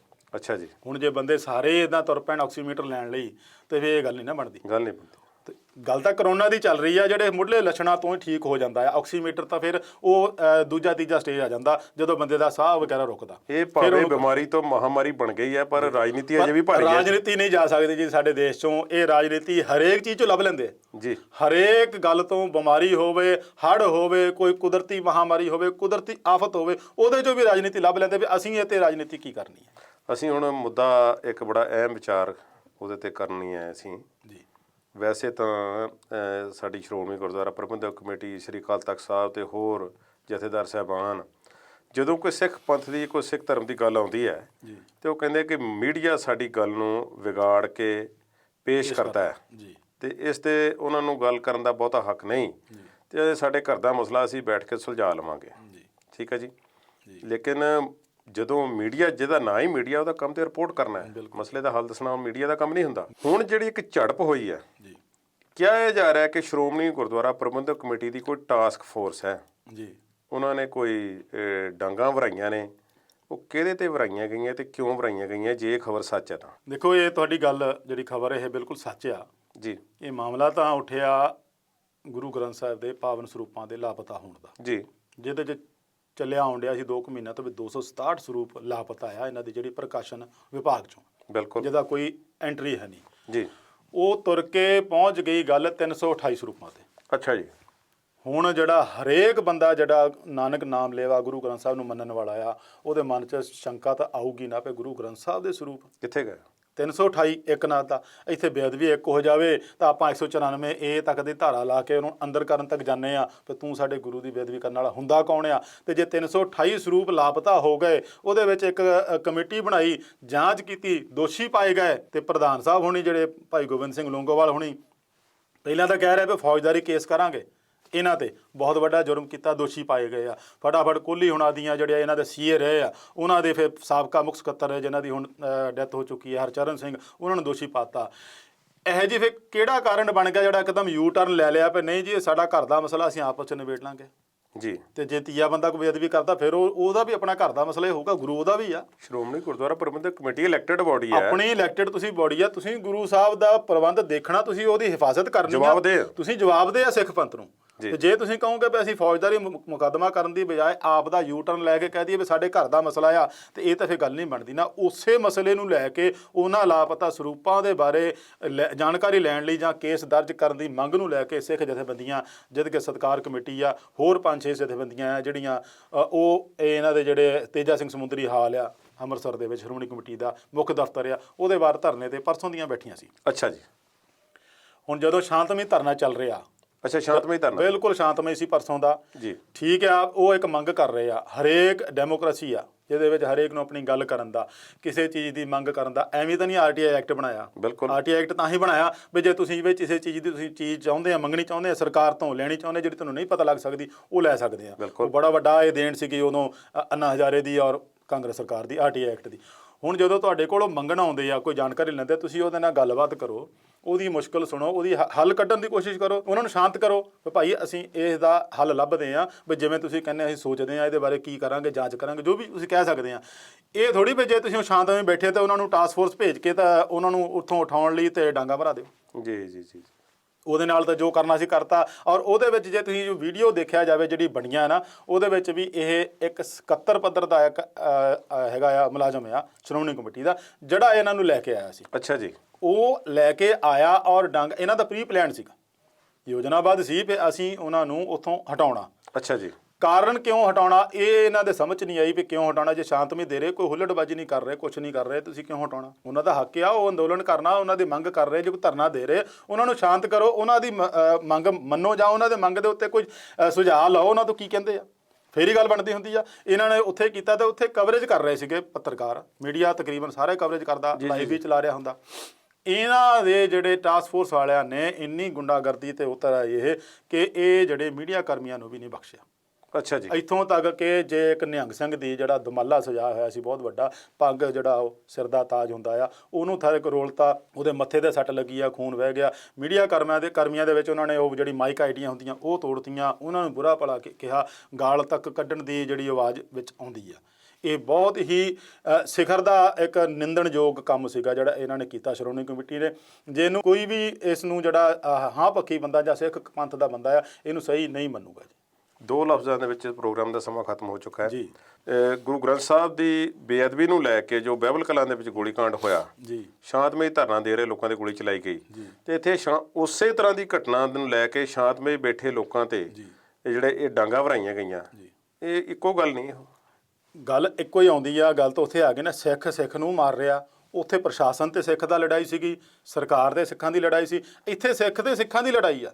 ਠੀਕ ਹੈ ਜੀ। ਬੇਇੱਜ਼ਤੀ ਤਾਂ ਸਿੱਖ ਕੌਮ ਦੀ ਹੋ ਰਹੀ ਹੈ ਨਾ। ਠੀਕ ਹੈ। ਜੇ ਤੁਸੀਂ ਦੇਖਦੇ ਹੋ ਮੋਹਰੇ ਵੀ ਪੱਗਾਂ ਵਾਲੇ ਆ, ਆਪ ਵੀ ਤੁਸੀਂ ਪੱਗਾਂ ਵਾਲੇ ਆ, ਗਾਲਾਂ ਜਿਹਨੂੰ ਕੱਢਦੇ ਉਹ ਵੀ ਪੱਗਾਂ ਵਾਲੇ ਸਿੱਖ ਬੰਦੇ ਆ, ਜਿਹੜੇ ਤੁਸੀਂ ਕੱਢ ਰਹੇ ਹੋ ਵੀ ਸਿੱਖ ਆ। ਤੇ ਉਹਦੇ ਵਿੱਚ ਨੁਕਸਾਨ ਸਿੱਖ ਕੌਮ ਦਾ ਆ, ਬੇਇੱਜ਼ਤੀ ਪੂਰੀ ਸਿੱਖ ਕੌਮ ਦੀ ਹੋ ਰਹੀ ਆ, ਨਾ ਕਿ ਸਤਿਕਾਰ ਕਮੇਟੀਆਂ ਦੀ ਹੋ ਰਹੀ ਆ, ਨਾ ਕਿਸੇ ਹੋਰ ਇੱਕ ਨਿੱਜੀ ਬੰਦੇ ਦੀ ਹੋ ਰਹੀ ਆ। ਠੀਕ ਹੈ ਜੀ। ਇਹਦੇ ਵਿੱਚ ਬਹੁਤ ਹੀ ਸੰਜਮ ਵਰਤਣਾ ਚਾਹੀਦਾ ਸੀਗਾ, ਉਹਨਾਂ ਤੱਕ ਇੰਨੀ ਗੱਲ ਤੱਕ ਪਹੁੰਚਣ ਦੇਣਾ ਨਹੀਂ ਚਾਹੀਦਾ ਸੀਗਾ। ਪ੍ਰਧਾਨ ਲੈਵਲ ਤੱਕ ਜਾਂ ਜਿਹੜੇ 77 ਪੱਧਰ ਦੇ ਹੈਗੇ ਆ ਜਾਂ ਮੀਤ ਪ੍ਰਧਾਨ ਆ, ਉਹਨਾਂ ਨੂੰ ਇਹਦਾ ਮਸਲਾ ਜਿਹੜਾ ਸ਼ਾਂਤਮਈ ਢੰਗ ਨਾਲ ਹੱਲ ਕਰਨਾ ਚਾਹੀਦਾ ਸੀ। ਠੀਕ ਹੈ ਜੀ।